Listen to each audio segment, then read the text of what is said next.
আফিমের উপর বিরক্ত হয়ে মুখ ঘুরিয়ে রাখল স্পন্দন। তাজিব বুঝল স্পন্দনকে পটাতে হবে, কেননা তাদের তিনজনের মধ্যেই স্পন্দনই একমাত্র ব্যাচেলরশিপ প্রায় হারিয়েছে রিলেশনে গিয়ে। তাহজিব একবার উঁকি মেরে দেখল রান্নাঘরে ইনায়েত আর রুহি আড্ডা দিচ্ছে আর রাতের রান্নার কাজ করছে। তাহজিব হালকা কেশে আফিম ও স্পন্দনের মনোযোগ নিজের দিকে করল। বলছিলাম কি, আমরা কোথাও বসি? স্পন্দনের আফিম একে অপরের দিকে তাকিয়ে সম্মতি দিল। তাজিব এগিয়ে গেল নিজের বাড়ির দিকে, যেখানে অনেক ধরনের দামি মদের কালেকশন রাখা।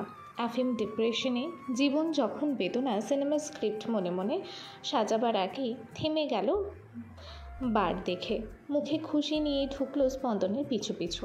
স্পন্দন প্রস্তাব করলো সে সার্ভ করবে। তাহজিব আর আফিম রাজি হলো। স্পন্দন প্যাক বানিয়ে দিচ্ছে আফিম আর তাহজিবকে, আবার নিজেও খাচ্ছে। কথা বলতে গেলেও তিনজনে প্রথমেই বেশ কয়েক প্যাক খেয়ে ফেললো নিশ্চুপভাবে। একটা সময় পর নেশা হয়ে গেল তিনজনই রীতিমতো টলছে। তখন তাহজিব মুখ খুলল। ইয়ার স্পন্দন, প্রেম কি করে করে? তোর তো বেশ অভিজ্ঞতা আছে বোঝা যাচ্ছে। আফিমও মিনতির সুরে বলল, হেল্প মি ইয়ার স্পন্দন, তোর জন্য আমার বোন আছে। তাহজিব আর রুহিরও জমে ক্ষীর, তোরা দুজন আয়েশ করছিস, আর আমি কিনা এখনো ছিপে মাছ আটকাতে পারলাম না। স্পন্দন টলতে টলতে বলল, সো স্যাড। দি আফিম হাসান, যে কিনা প্রচণ্ড রকমের মেয়েবাজ, মেয়ে পটাতে যে ওস্তাদ, সেই আজ আমার বোনের সামনে ভ্যাবলা। এই তোর লজ্জা করে না? লজ্জা করে তো, আর বুকেও ব্যথা করে। আফিমের নিষ্পাপ উত্তর। তখনই তাহজিব হাত ক্ষমা চাওয়ার মতো করে মাথার ওপর তুলেই বলল, দোস্ত, ভাই আমার স্পন্দন, তুই আমাদের হেল্প কর প্লিজ।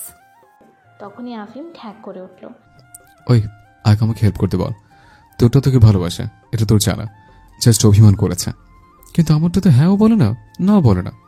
তাহজিবের মায়া হলো খুব। টলমল পায়ে আফিমের কাছে এসে আফিমকে বুকে চেপে ধরল। ভ্যাঁ ভ্যাঁ করে কেঁদে বলল, আরে তুই ভালোবাসা না পেয়ে মাতাল হয়ে গেছিস দোস্ত। তাহজিবের কান্না দেখে আফিমেরও কান্না কান্না পেল। সে তাহজিবকে জড়িয়ে ধরে বলল, আমারও তোকে দেখে মেয়েদের মতো কাঁদুনে পাচ্ছে দোস্ত। স্পন্দন তখন এসে তাদের কোলাকুলিতে যোগদান করল। আমি মিস যাব না, আমি দি এস এ। আফিম আর তাহজিবের কান্না দেখে মন করল মাতাল স্পন্দনের। শোন, বিয়ে প্রেমিক, ওকে? তাহজিব বিরক্ত হয়ে ধরনের আওয়াজ করে বলল, বাট কেমন ম্যান, হাউ? আফিমও তাল মিলালো টেবিলের ওপর মাথা এলিয়ে দিয়ে। ঠিকই তো, কেমনে হয় প্রেমিক? চালের জায়গায় গম খেলে হয়, নাকি বাতাসের জায়গায় হাওয়া খাইলে? আফিমের কথা শুনে চিন্তায় ডুবে গেল তাহজিব। কাঁদো কাঁদো মুখ করে বলল, এই যা, আমি তো চাল আর বাতাস খাই, এখন কি হবে? আফিম তাহজিবের পিঠে সান্ত্বনার হাত বুলিয়ে দিতে লাগলো। পরক্ষণেই স্পন্দনের কথা শুনে সাহস পেল। তাহলে আর কি, কালকে 1 বস্তা গম আর 1 বস্তা হাওয়া নিয়ে আয়। বিরক্ত হয়ে এ কথা বলল স্পন্দন, মাতাল গলায় ভ্রু কুচকে। তাহজিব মাথা নাড়িয়ে সম্মতি দিল। ওকে ওকে, কালকেই ঘরে গম আর হাওয়া এক বস্তা নিয়ে আসবো। তখনই স্পন্দনের মোবাইল বেজে উঠল। তাহজিব আর আফিম একে অপরকে ধরে মাতলামি করতে ব্যস্ত। স্পন্দন টলতে টলতে মোবাইল নিয়ে চোখের সামনে ধরল। অনেক কষ্টের পর ঝাপসা চোখ দিয়েই বুঝলো তার জানের মানুষ, পরাণের মানুষ আফরামনি কল করেছে। স্পন্দন রিসিভ করতে যাবে তখনই ভ্রুকুচকে তাকালো আফিম আর তাহজিবের দিকে। এদেরকেই ভাগাতে হবে মনে মনে সিদ্ধান্ত নিল। এরপর বেশ সিরিয়াস মুখ করেই জ্ঞানী বাবার মতো হাত তুলে বলল, এদিকে আসো বাছারা, আর শুনে যাও প্রেমিক হওয়ার প্রথম স্টেপ। আফিম আর তাহজিব নিজেদের মাতলামির মাঝে এই কথা শুনে থেমে গেল। এগিয়ে গেল মাতালের মতো হেলে ঢুলে স্পন্দনের দিকে। এই মুহূর্তে স্পন্দনকে ফলগাছ আর তাহজিব ও আফিমকে লোভী বাচ্চা মনে হচ্ছে। তবে ব্যাপার না, সবাই মাতাল তো। স্পন্দন সিরিয়াস ভঙ্গিতে বলল, প্রেমিক হওয়ার প্রথম ধাপ হলো বিয়ে প্রেমিক।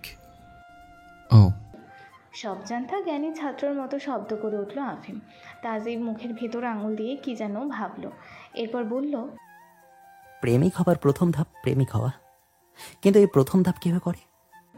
স্পন্দন ফেসে গেল গোড়া কলে। ধূপ করে চর বসিয়ে দিল তাহজিবের মাথায় বিরক্ত হয়ে। তাহজিব ভাবলার মতো তাকিয়ে বলল, এটা কি ছিল? আফিমও ড্যাব ড্যাব করে তাকিয়ে আছে। স্পন্দন পরক্ষণেই জিহ্বায় কামড় দিয়ে বলল, না, মানে দেখছিলাম আইডিয়া তোর মাথা থেকে বাড়ি দিলে বের হয় কিনা। ও, আবারও সবটা বুঝে গেছে মতো আওয়াজ করলো তাজিব। আফিম ফ্যাল ফ্যাল করে তাকিয়ে থাকা অবস্থায় এগিয়ে এসে তাজিবের পুরো গা আশেপাশের জায়গা চেক করলো। এরপর হতাশ স্বরে বলল, কোথায় দোস্ত? কিছু পরনে মাথা থেকে? তাজিবও মাথা নাড়িয়ে বলল, হ্যাঁ তো, পরে নেই কিছু। স্পন্দন দেখলো আবারও কল এসেছে আফরার। কীভাবে এই দুই মাতালকে ভাগাবে তা স্পন্দন মাতাল ভাবতে লাগলো। তখনই ফোনের রিংটন কানে আসলো। মাথায় বুদ্ধি খেলে গেল স্পন্দনের। কোনো মতে টলতে টলতে উঠে দাঁড়িয়ে বলল, গান।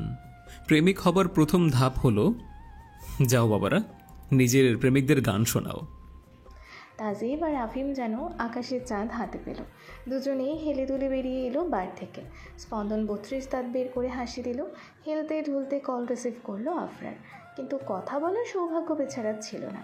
হ্যালো বলতে না বলতেই জ্ঞান হারিয়ে পড়ে গেল মেঝেতে।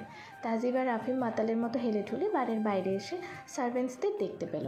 তাজিব বলল, রুহি, ইনায়েত কোথায়? তাজিবের মাতলামো দেখে ভয় পেল সার্ভেন্টসরা জানিয়ে দিল রুহি আর ইনায়াত ছাদে। তাজিব আর আফিম দুজনেই গলাগলি করে ছাদের জন্য সিঁড়িতে পা রাখতেই আফিম চিৎকার করে উঠল। স্টপ! আফিমের চিৎকারে তাজিবও থেমে গেল। কি হলো দোস্ত? খালি গলায় গান গাইলে তো কোনো লাভ হবে না, গিটার লাগবে, গিটার। কিন্তু গিটার কোথায় পাবো? আফসোসের সুরে বলল আফিম। তাজিব দাঁত কেলিয়ে হাসলো। সার্ভেন্টসকে ডেকে বলল রুম থেকে গিটার নিয়ে আসতে। সার্ভেন্ট গিটার এনে দিল তাজিবের হাতে। তাজিব তা আফিমের হাতে দিয়ে বলল, লেটস গো দোস্ত, তোর জন্য বউ তো আনবই আমরা। দিলওয়ালে দিলহনিয়া জরুর লায়েঙ্গে। আফিমও বুক ফুলিয়ে তাজিবের সাথে গলাগলি করে উঠতে লাগলো সিঁড়ি বেয়ে। উঠতে উঠতে দুজনের কথোপকথন। দোস্ত, তুই গিটার বাজাবি, আমি গাইবো। তোর তো রুহিও সেট আছে, আমারটাকে সেট করে নে, কেমন? আফিমের কথা শুনে তাজিব বলল, সরি দোস্ত, আমি ডিস্কো চালাতে পারি, ডিং ডিং চালাতে পারি না, গিটার আমি বাজাতেই পারি না। তাজিবের কথা শুনে আফিম হেসে বলল, আহারে, আচ্ছা কান্দিস না, আমি সারা জীবন তোর গিটার বাজাই দিব গানের সময়।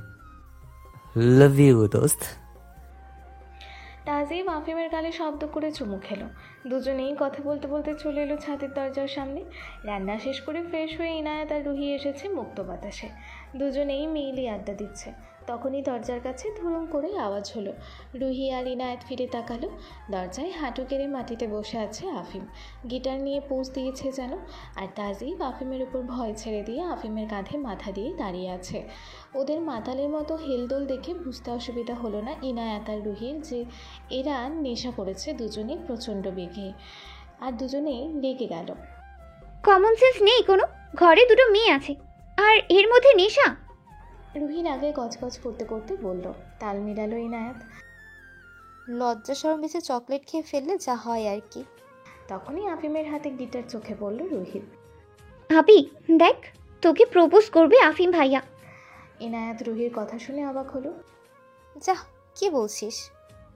ইস কি রোম্যান্টিক!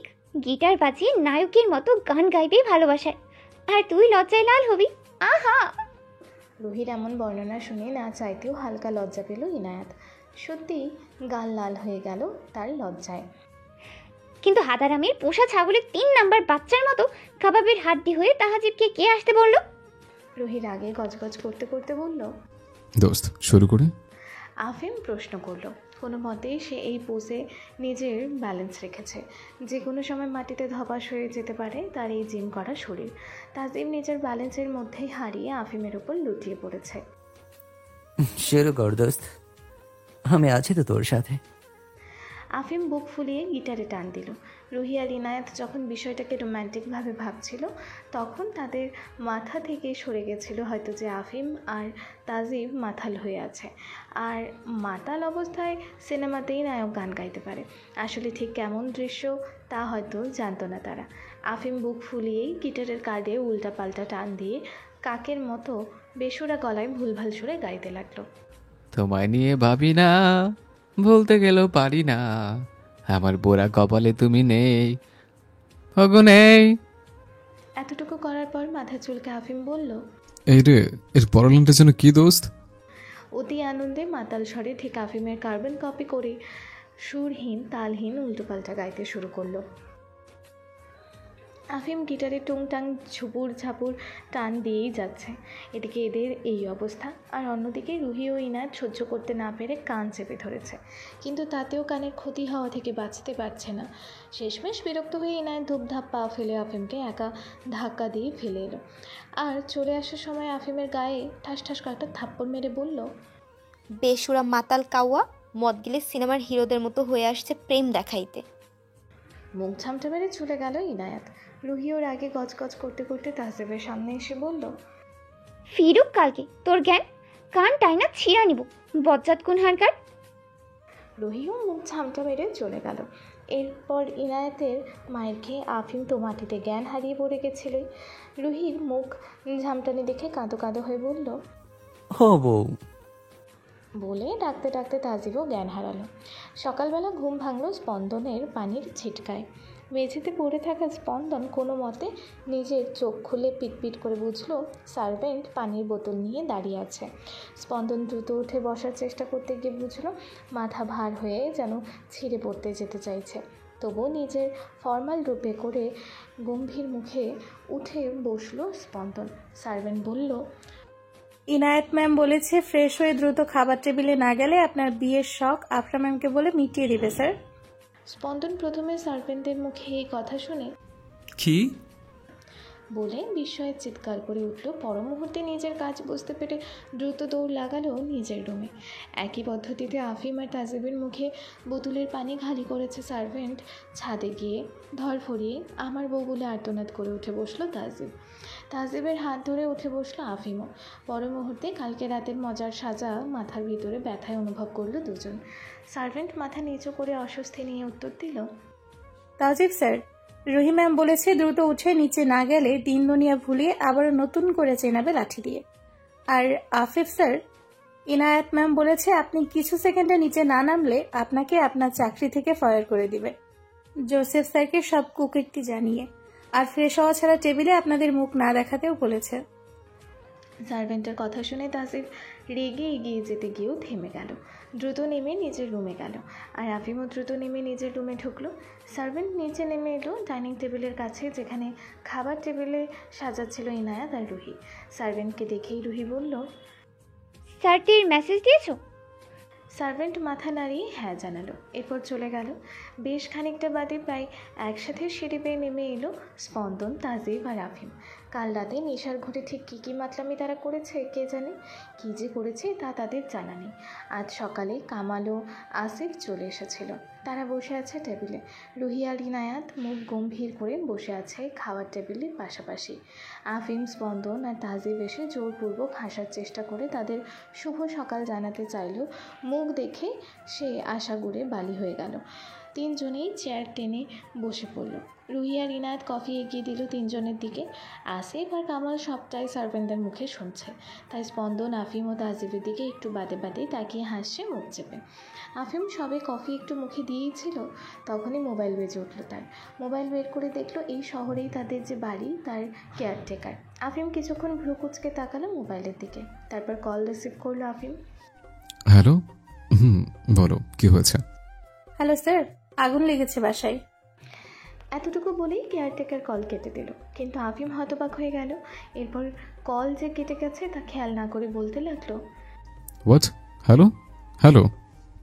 আফিমের অস্থিরতা দেখে স্পন্দন জিজ্ঞেস করলো, কি হয়েছে আফিম, এমন করছো কেন?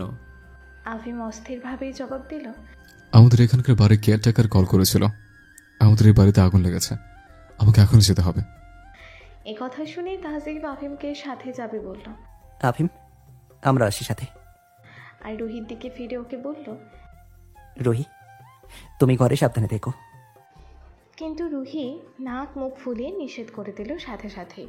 চুপ, এমনিতেই মাথা খারাপ, আর রাগিও না, আমিও যাব। এ কথা শুনে তাহজিব আর বিরক্তি করলো না, কারণ গতকাল সে আর আফিম কী করেছে তা তাদের মনে নেই। কিন্তু বোঝাই যাচ্ছে যে এমন চূড়ান্ত ভুল কিছু করেছে তারা, যে রুহি আর ইনায়েত এখনও রেগে আছে। তাই তাদের আর রাগ বাড়ালো না। আসিফ আর কামালকে থাকতে বলা হলো এখানে, কেননা ইরশাদ আর জোন এখনও তাহজিবের বেসমেন্টে আটকানো। বাদ বাকি সবাই গাড়িতে উঠে বসলো। খুব দ্রুত পৌঁছালো আফিমদের এখানকার বাড়িটায়। আফিম খুব চিন্তায় আর উত্তেজনায় থাকায় ড্রাইভ করলো তাহজিব। আফিমদের বাড়িতে পৌঁছে গাড়ি পার্ক করে সবাই নেমে এলো। কিন্তু কোথায় আগুন, কোথায় কি? আগুন তো দূরে থাক, জনমানুষের চিহ্ন দেখা যাচ্ছে না। এর ওপরে মেন গেটে দারোয়ান নেই, গেট পুরোটাই খোলা। তা দেখে অবাক হলো সবাই। কি ব্যাপার? বলে উঠল আফিম। এখানে তো কোনো আগুন নেই। তাহজিবও বলল। স্পন্দন বলে উঠল, এটা কোনো ট্রাপ না তো? তাহজিব আর আফিম স্পন্দনের দিকে তাকালো। স্পন্দন দ্রুত মোবাইল বের করে কল করতে লাগলো কামালের নাম্বারে। তখনই আর্তনাদ করে উঠল তাহজিব। রুহি আর ইনায়েত কোথায়? চোখ ঘুরিয়ে তিনজনেই দেখল রুহি আর ইনায়াত গাড়ির খোলা দরজার প্রায় কাছাকাছি। গাড়ি থেকে নেমেই যে তারা এগিয়ে গেছে কোনো কিছু না ভেবে তা বোঝাই যাচ্ছে। হাসিব কিংবা কামালকে কল করবার কথা ভুলে তিন ছেলেই দৌড় লাগালো রুহি আর ইনায়েতের দিকে। নাম ধরে ডাকাও সম্ভব না, কেননা এটা যদি ট্র্যাপ হয়ে থাকে তাহলে চিৎকার শুনে সতর্ক হয়ে যাবে শত্রুপক্ষ। রুহি আর ইনায়েত দরজায় দাঁড়িয়ে আছে। বাইরে থেকে ঘরের পরিস্থিতি কিছুই বোঝা যাচ্ছে না। পুরো ঘর অন্ধকার, রুমের সবগুলো জানালার থাই গ্লাস বন্ধ, তার উপর মোটা পর্দা টেনে দেওয়া, আর রুমের ভিতরেও কোনো লাইট জ্বালানো নেই। তাই দরজা খোলা থাকলেও ঘরের ভিতর কিছু বোঝাই যাচ্ছে না। তা দেখে রুহি বলে উঠল, আপু, ওদের জন্য দাঁড়াই, আমরা একা যাও কি ঠিক? তুই ভাব। আরে ব্যাপার না, তুই দাঁড়া, আমি গিয়ে দেখছি। এটুকু বলেই রুহিকে আর কিছু বলবার সুযোগ না দিয়ে ঘরের ভেতর প্রবেশ করলো ইনায়াত। কিছু সেকেন্ড যেতে না যেতেই বিকট আওয়াজ হলো, পরপর দুটো, সাথে চিৎকার দিল ইনায়াত। তখনই তিন ছেলে দরজার কাছাকাছি এসে থমকে গেল। স্পন্দন বোন বলে চিৎকার করে উঠল। আফিম আর কিছুই ভাবতে পারল না। ব্যালেন্স হারিয়ে পড়ে যেতে নিলেই তাহজিব ধরে ফেললো আফিমকে। রুহিও হতবাক, দরজায় দাঁড়িয়ে অন্ধকার ঘরে ইনায়েতের অবস্থা বুঝতে চাইছে। আফিম তাহজিবকে ধাক্কা দিয়ে ছুটে গেল ভিতরে। তাহজিব আটকাতে চাইল কিন্তু পারল না। আফিম অন্ধকারে ছুটে যেতে যেতে লাইট জ্বলে উঠল। অবাক হলে উপস্থিত সবাই। পুরো ঘর কোনো অনুষ্ঠানের জন্য সাজানো। ইনায়েত অবশ্য অতদিকে দেখছে না, ও জমে দাঁড়িয়ে আছে নিজের জায়গায়, হয়তো প্রচণ্ড ভয়। আফিম আগ-পিছ না ভেবে গিয়ে জড়িয়ে ধরল ইনায়েতকে বুকে। ইটস ওকে ইনায়েত, দেখো উপরে জায়ান্ট বেলুন ছিল ওটা। It's okay. ইনায়েত আফিমের কথা শুনে রোবটের মতো একবার উপরে তাকিয়ে দেখল। পরক্ষণেই আবার আফিমের বুকে গুটিসুটি মেরে লেগে থাকলো। রুহি, তাহজিব আর স্পন্দন ভিতরে এলো। ভেতর ঘর থেকে লাবিবা কান ধরে নিয়ে আসলো আফরাকে, আর জোসেফ তাদের পিছু পিছু আসছে। কে করেছে এসব? Caretaker, caretaker. লাবিবাদের না দেখেই চিৎকার করে উঠল আফিম রেগে মেগে। তখনই লাবিবাদেরকে দেখল স্পন্দন। রুহি, তাহজিব আর আফিম অবাক হলো সবাই। ইনায়েত ইতিমধ্যে শান্ত হয়ে আফিমের বুক থেকে সরে এসেছে। এই বাদর মেয়েকে ধর, ওই করছে সব। আফরা কান ধরে বলল। লাবিবা আফরার কান ছাড়ানোর জন্য মোছামুছি করতে করতে বলল, আহ মা, লাগছে তো, ছাড়ো না। স্পন্দন তো আফরাকে দেখেই দিন দুনিয়া ভুলে 32 দাঁত দেখিয়ে তাকিয়ে আছে ভাবলা বনে। জোসেফ স্পন্দনকে জিজ্ঞেস করলো, ভালো আছো স্পন্দন? স্পন্দনের তো হুঁশই নেই। স্পন্দন কোনো সাড়া দেয়নি দেখে সবাই স্পন্দনের দিকে তাকালো। লজ্জা পেল আফরা নিজের দিকে স্পন্দন কীভাবে তাকিয়ে থাকতে দেখে। তাহজিব বুক টিপে হাসছিল। রুহি কনুয়ের খোঁজা দিয়ে ইশারায় না হাসতে বলল। ইনায়াত নিজের ভাইয়ের কাছে গিয়ে দাঁড়িয়ে পড়ল কোমরে হাত দিয়ে ভ্রু কুচকে। স্পন্দন কানের কাছে গিয়ে দিল এক চিৎকার, ভাইয়া। স্পন্দনের হুঁশ ফিরল। হ্যাঁ হ্যাঁ, কি হয়েছে? সবাই মুখ চেপে হাসতে লাগলো। জোসেফ বলল, কিছু হয়নি, বসো সবাই। আফিম তখনই এগিয়ে এসে বলল, মা, বাবা, কাল একটা পিচ্ছি সাহসীমের কথা বলেছি না, ওই যে ও।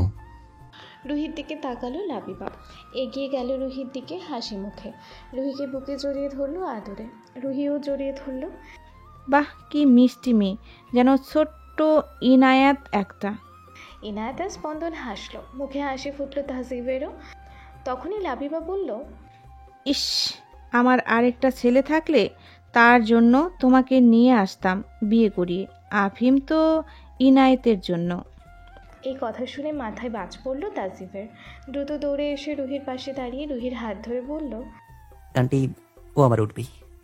হাসলো লাবিবা তাজিফের কাণ্ড দেখে। আফিম কালই সবার পরিচয়ের সবটা ঘটনা খুলে বলেছে তাদের। সরি বাবা, কিছু মনে করো না। তাজিব মাথা নাড়িয়ে ইশারায় বোঝালো ঠিকই যে সে কিছু মনে করেনি, কিন্তু আসলে সে তখনও হাত ধরেছিল রুহি। কেমন লাগছে সারপ্রাইজ মা? জোসেফ জানতে চাইল ইনায়েতের কাছে। ইনায়েত মুচকি হেসে বলল, অনেক ভালো স্যার। ভ্রু কুচকে ফেলল জোসেফ আর লাবিবা। তুই আমাদের স্যার আর ম্যাম ডাকিস কেন আজকাল? ইনায়েত একবার আফিমের দিকে তাকালো। আফিম ইশারায় কিছু না বলতে বলল, কানে ধরে সরিও বলল, কিন্তু কাল বেসুরা গান শুনিয়ে কানের 12টা বাজানোর প্রতিশোধ নিতে মন চাইল ইনায়েতের। শয়তানি হেসে বলল, আফিম স্যার মানা করেছে আঙ্কেল। জোসেফ আর লাবিবা কটমটিয়ে তাকালো আফিমের দিকে। আফিমের মুখ শুকিয়ে এলো, যেন সে নিষ্পাপ শিশু। ইনায়েত বলতে লাগলো আরও কিছু, তাও বানিয়ে বানিয়ে। স্যার আমাকে বের করে দিবে বলেছে, কারণ তোমাদের সাথে সম্পর্ক জুড়ে আমি নাকি ন্যাকামো করছি, আফরাকে যাতে কাছে ঘেঁষতে না দিই। আমি নাকি ভালো না, আমি বিরক্তিকর। ইনায়েতের এত সুন্দর মিথ্যাগুলো শুনে আফিম তো সে তো ইনায়েতকে সফট কেক ভেবেছিল। কেকটা যে স্পাইসি হবে কে জানতো। স্পন্দনায় তাজিব মুখ চেপে হাসছে। আফিম তাদের দিকে তাকিয়ে গাল ফুলালো যেন। তোমরা বসো না। ছেলেরা সবাই বসলো সোফায়। জোসেফ বসতে যাবে এমন সময় ইনায়েত বলল, অফিসের কি হবে? আমরা সবাই তো এখানে। আফিম বিরক্ত হয়ে তাকালো। মেয়েটা কি অফিস কাজ এসব ছাড়া বোঝে না? জোসেফ হেসে বলল, আরে অফিসে ছুটি দিয়েছি 2 সপ্তাহ, কত কাজ করবি বলতো? আফিমকে সামলানো কি কম কষ্টের? ইনায়েত শয়তানি হেসে আফিমের দিকে তাকিয়ে বলল, হ্যাঁ আঙ্কেল, এমন বুড়ো বাচ্চা সামলানো কি কম কঠিন? আফিম কটমট করে তাকালো ইনায়েতের দিকে। তাকে অপমান করা? স্পন্দনা তাজে ফিক করে হেসে ফেলল। স্পন্দন বিড়বিড় করে বলল, বুড়া। তাজে বলল, বাচ্চা। আফিম ওদের দিকে তাকিয়ে ভ্রু নাচিয়ে বলল, আমরা সেম এজের। তা শুনে স্পন্দনা তাজেবের টাই ফোঁস। তা দেখে আফিম বিশ্বজয়ী হাসি দিল। একদিকে জোসেফ ছেলেদের সাথে বিজনেস আর বিভিন্ন বিষয় নিয়ে কথা বলছে, অন্যদিকে আফরা, ইনায়েত আর রুহি যেন সেকেন্ডেই দুধে আমে মিশে গেছে। তাদের খিলখিল হাসির আওয়াজ মুগ্ধতা নিয়ে শুনছে তাদের প্রেমিকরা আলোচনার মাঝে। তখনই লাবিবা রান্নাঘর থেকে এলো তার পিছু পিছু। এলো সার্ভেন্টরে নিয়ে, সবার জন্য খাবার আছে তাতে। লাবিবা তার টেবিলে রাখতে রাখতে বলল, তোমরা সবাই কটা দিন এখানে থাকবে কেমন? ব্যাপারটা পিকনিক বা ভ্যাকেশন ভেবে নাও। জোসেফও বলল, হ্যাঁ, কয়টা দিন আনন্দ কর। কথাটা আমরা ইতিমধ্যেই রুহি আর ইনায়েতকে বলে ফেলেছে। তারা দুজনেই রাজি। কথাটা ছেলেদের কানে যেতেই আফিমও অনুরোধ করলো। স্পন্দন হালকা অস্বস্তি নিয়ে আফরার দিকে তাকালো। আফরা কিউট ফেস করে তাকালো স্পন্দনের দিকে। স্পন্দন রাজি হয়ে গেল। তাজিব রুহির দিকে তাকাতেই রুহি চোখ লাগিয়ে তাকালো আর রাজি হতে বলল ইশারায়। তাজিবও সুবোধ বালকের মতো রাজি হয়ে গেল। স্পন্দন মুখ চেপে হেসে বলল বিড়বিড় করে, জরুকা। গোলাম। লাইন সম্পন্ন করলো আফিম। তাজিব সেদিকে তাকিয়ে বলল, স্পন্দন তো থাকছো না, বোনকে নিয়ে চলে যাবে? স্পন্দন কেসে উঠল। আফিমও এদিক ওদিক তাকাতে লাগলো। হবে নাই বা কেন? বুঝতে তাদের কষ্ট হয়নি যে এটা তাহজিবের দেওয়া স্পেশাল বাঁশ ছিল আফিমও স্পন্দনের জন্য। কারণ স্পন্দন আফরাকে দেখতেই থেকে গেছে, আর আফিম ইনায়েতকে দেখতেই স্পন্দনকে থাকবার অনুরোধ করেছে। তখনই লাবিবা বলল, আফিম আর কামালকেও ডাকিয়ে নাও এক্ষুনি, আমি সবার জন্য রুম খুলে দিচ্ছি। তখনই আফরা বলে উঠল, আমরা মেয়েরা এক ঘরে শোবো। তা শুনে লাবিবা হেসে বলল, ঠিক আছে বাবা, ঘুমাস। তখনই আফিম তাকালো তাজিবের দিকে, বিড়বিড় করে বলল, এরশাদ আর জনকে শুধুমাত্র গাড়ির ভরসা রাখবো? তাজিবও বিড়বিড় করে বলল, অসম্ভব। স্পন্দন বিড়বিড় করে বলল, অত ভাবার কি আছে, আজকেই খেল খতম হোক। মেয়েরা আর কখনো ওদের কথা জানবে না, ভয় পাবে জানলে। তাজিব আফিম স্পন্দনের দিকে তাকালো। একে অপরের দিকে তাকিয়ে মাথা নাড়িয়ে হ্যাঁ জানালো তিনজনেই এই আইডিয়ায়। এরপর আফিম বলে উঠল, বাবা, একটা কাজ আছে আমাদের, ওটা শেষ করে আসছে। রুহি এতক্ষণ ছেলেদের বিড়বিড় করে বলা কথা না শুনলেও পর্যবেক্ষণ করলো তাদের ভালোভাবে। ইনায়েতের দিকে তাকিয়ে বলল, আপি, আমার মনে হচ্ছে ওরা ঈর্ষাদের ব্যবস্থা করতে যাবে। এই কথা শুনে আফরার ইনায়েত তাকালো ছেলেদের দিকে। ইনায়েত কিছুক্ষণ চুপ থেকে বলল, আন্টি, আমাদেরও কাজ আছে, একটু বাইরে যাব। আফরা আপুকে নিয়ে যাই। অবাক হলো আফরা আর রুহি। ছেলেরাও অবাক, কী হলো এটা? লাবিবা হেসে বলল, তো কি হয়েছে, নিয়ে যা। ছেলে আর মেয়েরা বের হয়ে এলো জোসেফ আর লাবিবাকে বলে। বাইরে এসে গাড়ির কাছে দাঁড়িয়ে আফিম জিজ্ঞেস করলো, কোথায় যাচ্ছ তোমরা? এনায়েত বাঁকা হেসে বলল, ঈর্ষাদের 12টা বাজাবে তোমরা, আমরা দেখবো না? ছেলেরা তো অবাক। তোমরা কিভাবে জানো? তাজিব জিজ্ঞেস করলো। আমি কমিশনারের মেয়ে। রুহি নিজের জামার অদৃশ্য কলার ধরে ভাব নিয়ে বলল। মেয়েরা ভাব নিয়ে উঠলো এক গাড়িতে, ছেলেরা অন্য গাড়িতে উঠলো। মেয়েদের গাড়ি ইনায়েত ড্রাইভ করছে আর ছেলেদের গাড়ি তাজিব। দুটো গাড়ি এসে পৌঁছালো তাজিবের বাড়িতে। স্পন্দন কল করে বলে রেখেছিল আসিফকে সব কিছু রেডি করতে। মেয়েরা বাসার ভেতর আগে ঢুকলো, তাদের পিছু পিছু ছেলেরা। সবাই গেল বেসমেন্টে।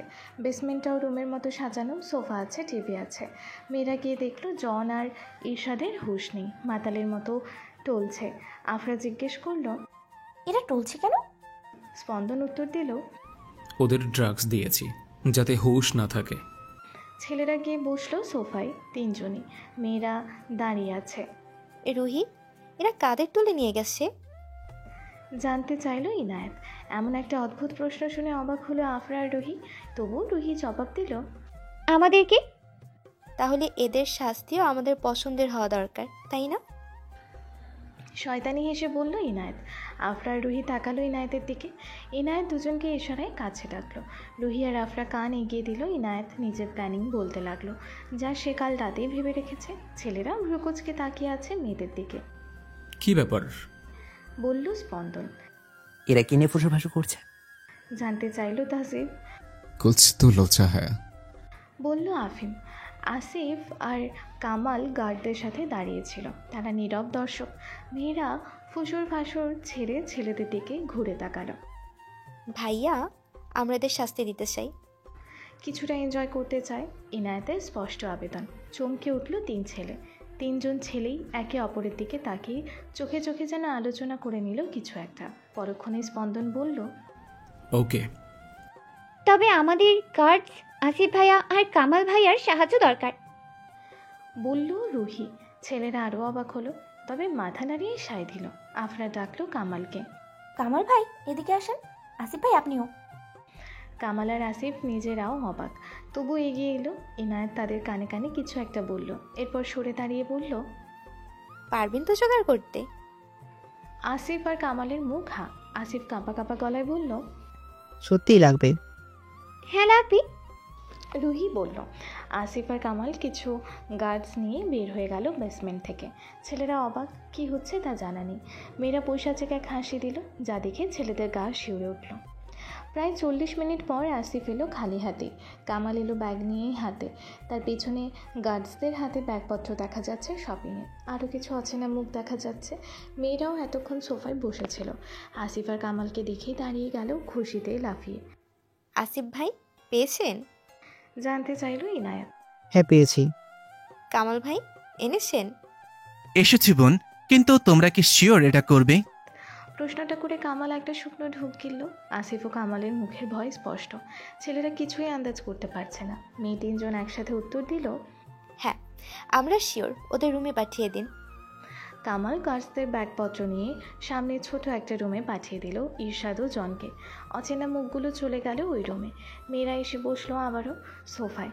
নিজেদের মধ্যে মিলি গল্প চালিয়ে যেতে লাগলো। হঠাৎই আফরা চিৎকার করে বলে উঠল, কামাল ভাই, আসিফ ভাই, পপকর্ন আর ঠান্ডা হবে? কামাল আর আসিফ ইতিমধ্যে অস্বস্তি আর ভয়ে ছিল। এই কথা শুনে অবাক হলো। মেয়েগুলো কী রে বাবা, এমন আইডিয়া বের করলো! আর এর ওপর পপকর্ন ও ঠান্ডা চাইছে। তবুও আসিফ মাথা নাড়িয়ে বলল, হবে না কেন? দুনিয়ার সবই হবে। তাহলে সবার জন্য নিয়ে আসুন, আপনাদের জন্য সহ কিন্তু। কামাল আর আসিফ মুখ চাচাই করে চলে গেল পপকর্ন আর ঠান্ডা আনতে। ছেলেরা আন্দাজ করে নিয়েছে ইতোমধ্যে। তারা ভাবছে ঈর্ষাদ ও জনকে হয়তো অপমান করা হবে, কিন্তু তারা জানে না তারা ভুল। প্রায় ঘণ্টাখানেক পর সেই অচেনা ছেলে মুখগুলো বের হয়ে এলো ওই বন্ধ রুম থেকে। ইনায়াত স্পন্দনের কাছে গিয়ে বলল, ভাই এদের পে করো, এরা বিউটিশিয়ান। স্পন্দন চুপচাপ পেমেন্ট করে দিল নগদ টাকা দিয়ে। ছেলেরা এখন সত্যিই কৌতূহলী। আফরা গাছদের দিকে ফিরে বলল, কি ব্যাপার, এরশাদ আর জনকে বাইরে আনো। গাছরা চলে গেল রুমের ভিতর। ঈর্ষাদ আর জনকে বাইরে আনা হলো। সবার চোখ ছানা পড়া। ঈর্ষাদ আর জনকে দেখে একদম সেই লাগছে। মুখে দাড়ি নেই, গোঁফ নেই, উইগ সুন্দর করে নায়িকার মতো পরানো, মুখে সুন্দর মেকআপ, গায়ে উত্তেজক নীলি জামা। ছেলেরা দেখে ঈর্ষাদ আর জন যেন একদম মেয়ে হয়ে গেছে বিউটিশিয়ানদের হাতের কামালে। তখনই রুহি ঈর্ষাদ আর জনের সামনে গিয়ে বলল, এবার হবে খেলা। আসিফ ভাইয়া যাও, তাদের নিয়ে এসো।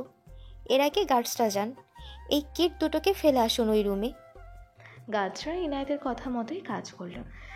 আসিফ তখনও দাঁড়িয়ে আছে, তা দেখে আফরা বলল, কি ব্যাপার ভাইয়া, ডাকুন তাদের। তুমি শিওর বোন? আসিফ ভয়ে ভয়ে জানতে চাইল। মেয়েরা সবাই হাসি দিয়ে সম্মতি জানালো। আসিফও আর কি করবে, বাইরে গিয়ে নিয়ে আসলো ভিতরে অতি কাঙ্ক্ষিত মানুষগুলোকে, যাদের আনতে আদেশ করেছে মেয়েরা তাকে। রুহি আর আফরা গিয়ে নিজ নিজ লাভ পার্টনারের কাছে গিয়ে হাসলো। ইনায়াত সদ্য ঘরের ভিতর আনা ছেলেগুলোর কাছে গিয়ে বলল, কত টাইম আপনারা কাজ করবেন আর কতটা সাউন্ড এফেক্ট পাবো তার উপর নির্ভর করে এমন একটা টাকার অ্যামাউন্ট দেব যা অনেক কষ্টের পর আর্ন হয় আপনাদের। ছেলেগুলো হাসি মুখে মাথা ঝাঁকিয়ে সায় দিল। ইনায়েত হাতের ইশারায় দেখিয়ে দিল রুম। ছেলেগুলো চলে গেল রুমের ভেতর। ভয়ার্থ আসিফ আর কামালের হাত টেনে নিয়ে গিয়ে একটা খালি সোফায় বসালো আর তাদের মাঝখানে বসলো সে নিচে। হাতে তুলে নিল পপকর্ন। একটু বাদেই রুমের ভিতর থেকে ভেসে আসলো গগন কাঁপানো আর্তনাদ। ঈর্ষাদ আর জনের চিৎকার যেন পুরো রুম ভারী হয়ে উঠেছে ক্রমশ। ছেলেদের বুঝতে কষ্ট হলো না যে ভিতরে আসলে কি হচ্ছে। ঈর্ষাদদের মেয়ে সাজানো, ছেলেগুলোকে রুমে টাকা দিবে বলে ঢুকানো, আর এরপর ওই আর্তনাদ বুঝতে কষ্ট হলো না ছেলেদের। তবু কাপার স্বরে তাজিব জিজ্ঞেস করলো, এসব কি হচ্ছে? ওরা কারা ছিল? কেন, ওরা গেস কর। কথাটা শুনি চমকে উঠল স্পন্দন, আফিম আর তাজিব। তিনজন তিনজনের দিকে চাওয়াচাওয়ি করতে লাগলো। মেয়েদের মাথায় এমন ভয়ানক নিষ্ঠুর কল্পনা আসবে ভাবতে পারেনি তারা। এটা কার আইডিয়া? আবারও জানতে চাইলো তাজিব। আপরা পপকর্ন খেতে খেতে বলল, কেন, ইনায়েত? সবাই ঝট করে তাকালো ইনায়েতের দিকে, যে চোখ বন্ধ করে আয়েশ করে পপকর্ন খাচ্ছে। তাকে দেখলে কেউ বলতেই পারবে না সে কী করছে। দেখে তো মনে হচ্ছে কোনো সুন্দর মিউজিক উপভোগ করছে। আহা! প্রায় 1.5 ঘন্টা পর চিৎকার থেমে গেল একদমই। কিছু মিনিট বাদে বের হয়ে এলো ছেলেগুলো ঘরমাক্ত শরীর নিয়ে। ইনায়াত উঠে তাদের কাছে গেল, স্পন্দনের দিকে তাকিয়ে বলল, ভাইয়া এদের 2 হাত ভরে টাকা দাও। স্পন্দন গার্ডকে বলে 1 লাখ টাকা তুলে দিল সেই 4 জন এসকর্টের হাতে। তারা খুশি মনে বের হয়ে গেল। মেয়েরা উঠে দাঁড়ালো। আমাদের কাজ শেষ, এবার যা ইচ্ছে তোমরা করো। আমরা রুহির কিছু জামা প্যাকিং করতে গেলাম। আয় রে রুহি, বলে ইনায়াত বের হয়ে এলো। আফরা আর রুহিও বের হয়ে এলো ইনায়েতের পিছু পিছু। ছেলেরা এখনও অবাক হয়ে তাকিয়ে আছে সেই দিকে। স্পন্দন গার্ডসদের ইশারায় ডাকলো, অবস্থা কি দেখো তো। গার্ড 4 জন ওই রুমে ঢুকলো। তবে সেকেন্ড বাদে দ্রুত গার্ডগুলো বের হয়ে এলো। একটা গার্ড তো রীতিমতো কোনায় গিয়ে বমিও করে ফেলেছে একগাল। তা দেখে শুকনা ঢোক গেল 3 ছেলে। এমনই কি বাজে অবস্থা যে গার্ডদের সহ্যই হলো না। রুহির জামা কাপড় নিচ্ছে রুহি, আর খাটে বসে গল্প করছে আফরা আর ইনায়াত। গল্পে রুহিও আছে। এমন সময় রুমে ঢুকলো আসিফ, কামাল, স্পন্দন, তাজিব আর আফিম। তারা এখন স্বাভাবিক, কেননা নিচে ঈর্ষাদ আর জনকে গার্ডরা জীবনটা আগুন লাগিয়ে দিয়েছে। এখন সবাই আফিমদের বাসায় যাবে। আসিফ সহ সবাইকে রুমে ঢুকতে দেখে রুহি দাঁড়িয়ে পড়ল। এসে গেছো তোমরা, ভালো করেছো। আসিফ ভাই জলদি প্যাকিং করে নাও, আন্টি কিন্তু জলদি পৌঁছাতে কল করেছে। আর শোনো, আমি তোমার কাপড় চোপড় প্যাকিং করে নিয়েছি, দেখে নাও আর কিছু লাগবে নাকি। তাজিব আর রুহিকে স্পেস দিতে সবাই চুপচাপ বের হয়ে এলো। তাজিবের মুখে হাসি ফুটে উঠছে। এমনভাবে তার সব কিছুর খেয়াল রাখবে কি জানতো। ইনায়েত যদি কখনো ভালোবেসেও ফেলতো তাজিবকে, তবু কি পারতো এইভাবে গভীরভাবে নিজেদের মাঝে তাজিবকে মিশিয়ে নিতে। সবাই বের হয়ে গেছে দেখে রুহি লজ্জা পেয়ে বের হয়ে আসতে চাইল রুম থেকে। দরজায় দাঁড়িয়ে থাকা তাজিব রুহির লজ্জা বুঝতে পেরে বাঁকা হাসল। রুহি দরজার কাছাকাছি যেতেই হাত টেনে আটকে দিল তাজিব। আচমকা টানে রুহি গিয়ে পড়ল তাজিবের বুকে। ধীরে ধীরে মাথা তুলে তাকালো রুহি। গাল দুটো লজ্জায় লাল হয়ে আছে। মোহনীয় লাগছে রুহিকে। তাজিব ঘোর লাগা দৃষ্টি নিয়ে তাকিয়ে আছে রুহির দিকে। তাজিব মুখ এগিয়ে নিল রুহির কাছে। চোখ বন্ধ করে ফেলল রুহি লজ্জায়। তাজিবের ঠোঁট জোড়া ভালোবেসে আঁকড়ে ধরল রুহির নরম ঠোঁট জোড়া। গা শিউরে উঠল রুহির। তাজিবকে আলতো ধাক্কা দিয়ে সরে আসলো রুহি। মাথা নিচু করে জোরে জোরে শ্বাস নিতে লাগলো রুহি। চঞ্চল চোখে এদিক ওদিক তাকাতে লাগলো লজ্জা ঢাকতে। তাজিব তা বুঝতে পেরে এগিয়ে আসতে গেলেই রুহি দ্রুত পায়ে গিয়ে দাঁড়ালো খাটের কাছে। খাটে বসে রুহি ভাঁজ করা কাপড়গুলোই ভাঁজ করতে লাগলো অগোছালো হাতে। তাজিব বাঁকা হেসে কাছে এগিয়ে আসলো। এক টানে টেনে নিল রুহির হাতের কাপড়। রুহি চমকালেও তাকালো না মুখ তুলে তাজিবের দিকে। তাজিব কাপড়টা খাটের অন্য কিনারে ছুড়ে দিল। ঝুঁকে এলো বসে থাকা রুহির কাছে। ডান হাতের আঙুল দিয়ে চিবুক ধরে মুখ তুলল নিজের বরাবর। রুহি চোখ বন্ধ করে নিয়েছে। তাজিব আবারও নেশাগ্রস্ত রুহির ঠোঁটে ঠোঁট মিলালো আবারও। ভালোবাসার পরশে রুহিও বাধা দিল না। রুহি খাটে শুয়ে পড়ল। তাজিবও নিজের ভর ছেড়ে দিল রুহির ওপর। রুহির হাত চেপে ধরল খাটে। দুটো মানুষ মিলেমিশে যাচ্ছে। ভালোবাসাময় মত্ত রুহির মাথায় হঠাৎ নাড়া দিল এক প্রশ্ন। ইনায়েতকে সত্যিই ভুলে তাজিব কি আমাকে ভালোবেসে কাছে টেনে নিয়েছে, নাকি আমাকে শুধুই মেনে নিয়েছে নিজ জীবনে? রুহির প্রশ্নটা মনে আসতেই রেসপন্স করা বন্ধ করে দিল। তাজিব বিরক্ত হয়ে রুহিকে নিজের সাথে আরও চেপে ধরল, কিন্তু রুহি রেসপন্স করছে না। রুহি তাজিবকে ধাক্কাতে লাগলো। তাজিবের মাথায় আসলো রুহির কোনো সমস্যা হয়েছে কিনা। তাজিব দ্রুত সরে এলো রুহির থেকে। Are you all right? Tajib জানতে চাইল রুহির কাঁধ ধরে। রুহি নিঃশব্দে তাজিবের হাত ছাড়িয়ে বের হয়ে এলো রুম থেকে। তাজিব ভ্রু কুচকে তাকালো রুহির চলে যাওয়ার দিকে। পরক্ষণেই হেসে বলল, দরজা খোলা দেখে লজ্জা পেয়েছে আই থিঙ্ক। আর আমারও কি এমনভাবে স্পর্শ করাটা একদম ঠিক হয়নি। খুব দ্রুত তোমাকে আমার করতে হবে রুহি রানী। বলেই মাথা চুলকে মিষ্টি হাসলো তাজিব। তাজিবদের স্পেস দিয়ে নিচে নেমে এসেছে আফরা, স্পন্দন, আফিম ও ইনায়েত। কামাল আসিফের রুমে। কামালের জন্য আসিফ প্যাকিং করে নেবে বলেছে। দুজনেই ইতোমধ্যেই বন্ধু হয়ে গেছে। আফিমের মাথায় বুদ্ধি এলো ইনায়েতের সাথে সময় কাটানোর। তখনই আফরাকে ইশারা করলো যেন স্পন্দনকে সামলে নেয়। আফরা চোখের ইশারায় আশ্বস্ত করলো। ইনায়েত মোবাইল টিপছিল। হঠাৎ একজোড়া হাত তাকে টেনে নিল পাশেই থাকা খালি রুমে। এই রুমটায় গতকাল আফিমকে থাকতে দেওয়া হয়েছিল। আফিম ইনায়েতকে টেনে এনে দেয়ালের সাথে ঘেঁষে দাঁড় করালো। ইনায়েত হঠাৎ এমন কাজে ভরকে গেল। পরক্ষণই সবটা বুঝতে পেরে ইনায়েত সংকোচে ও ভয়ে কিছু বলতে যাবে, তখনই আফিম সরে দাঁড়ালো ইনায়েতের থেকে। বুকের কাছে হাত ভাঁজ করে দাঁড়িয়ে রইল ইনায়েতের থেকে অনেকটা দূরে। ইনায়েত মাথা তুলে সেদিক একবার তাকালো, তবে তেমন কিছু বলল না। আবারও মাথা নামিয়ে মেঝেতে নখ খুঁড়তে লাগলো। সেদিকে তাকিয়ে আফিম বলল, চমকে তাকালো ইনায়েত, যেন চোর ধরা পড়েছে। আটকে আটকে বলল ইনায়েত, আমি কিছু সিদ্ধান্ত নিতে পারিনি। আমি তো জানি না ভালোবাসা কি, তাই আর কি। ইনায়েতের কথা শুনে মুচকি হাসলো আফিম। এগিয়ে আসলো একদম ইনায়েতের কাছে। ইনায়েতের মুখের ওপর শ্বাস আছড়ে পড়ছে আফিমের। চমকে মাথা তুলে তাকাতেই ইনায়েতের চোখ আটকে গেল আফিমের চোখে, যেখানে এমন কিছু ছিল যা অশ্লীল বা বিকৃত ইচ্ছে বলা যায় না। আফিম ফু দিয়ে ইনায়েতের মুখে। ইনায়েত চোখ বন্ধ করে নিল। ইনায়েত, এত কাছে আছি আমি, তোমার অস্বস্তি হচ্ছে? প্রশ্ন করলো আফিম। ইনায়েত দ্রুত চোখ খুলে তাকিয়ে রইল ট্যাপ ট্যাপ করে। মাথা দুই দিকে নাড়িয়ে না জানালো।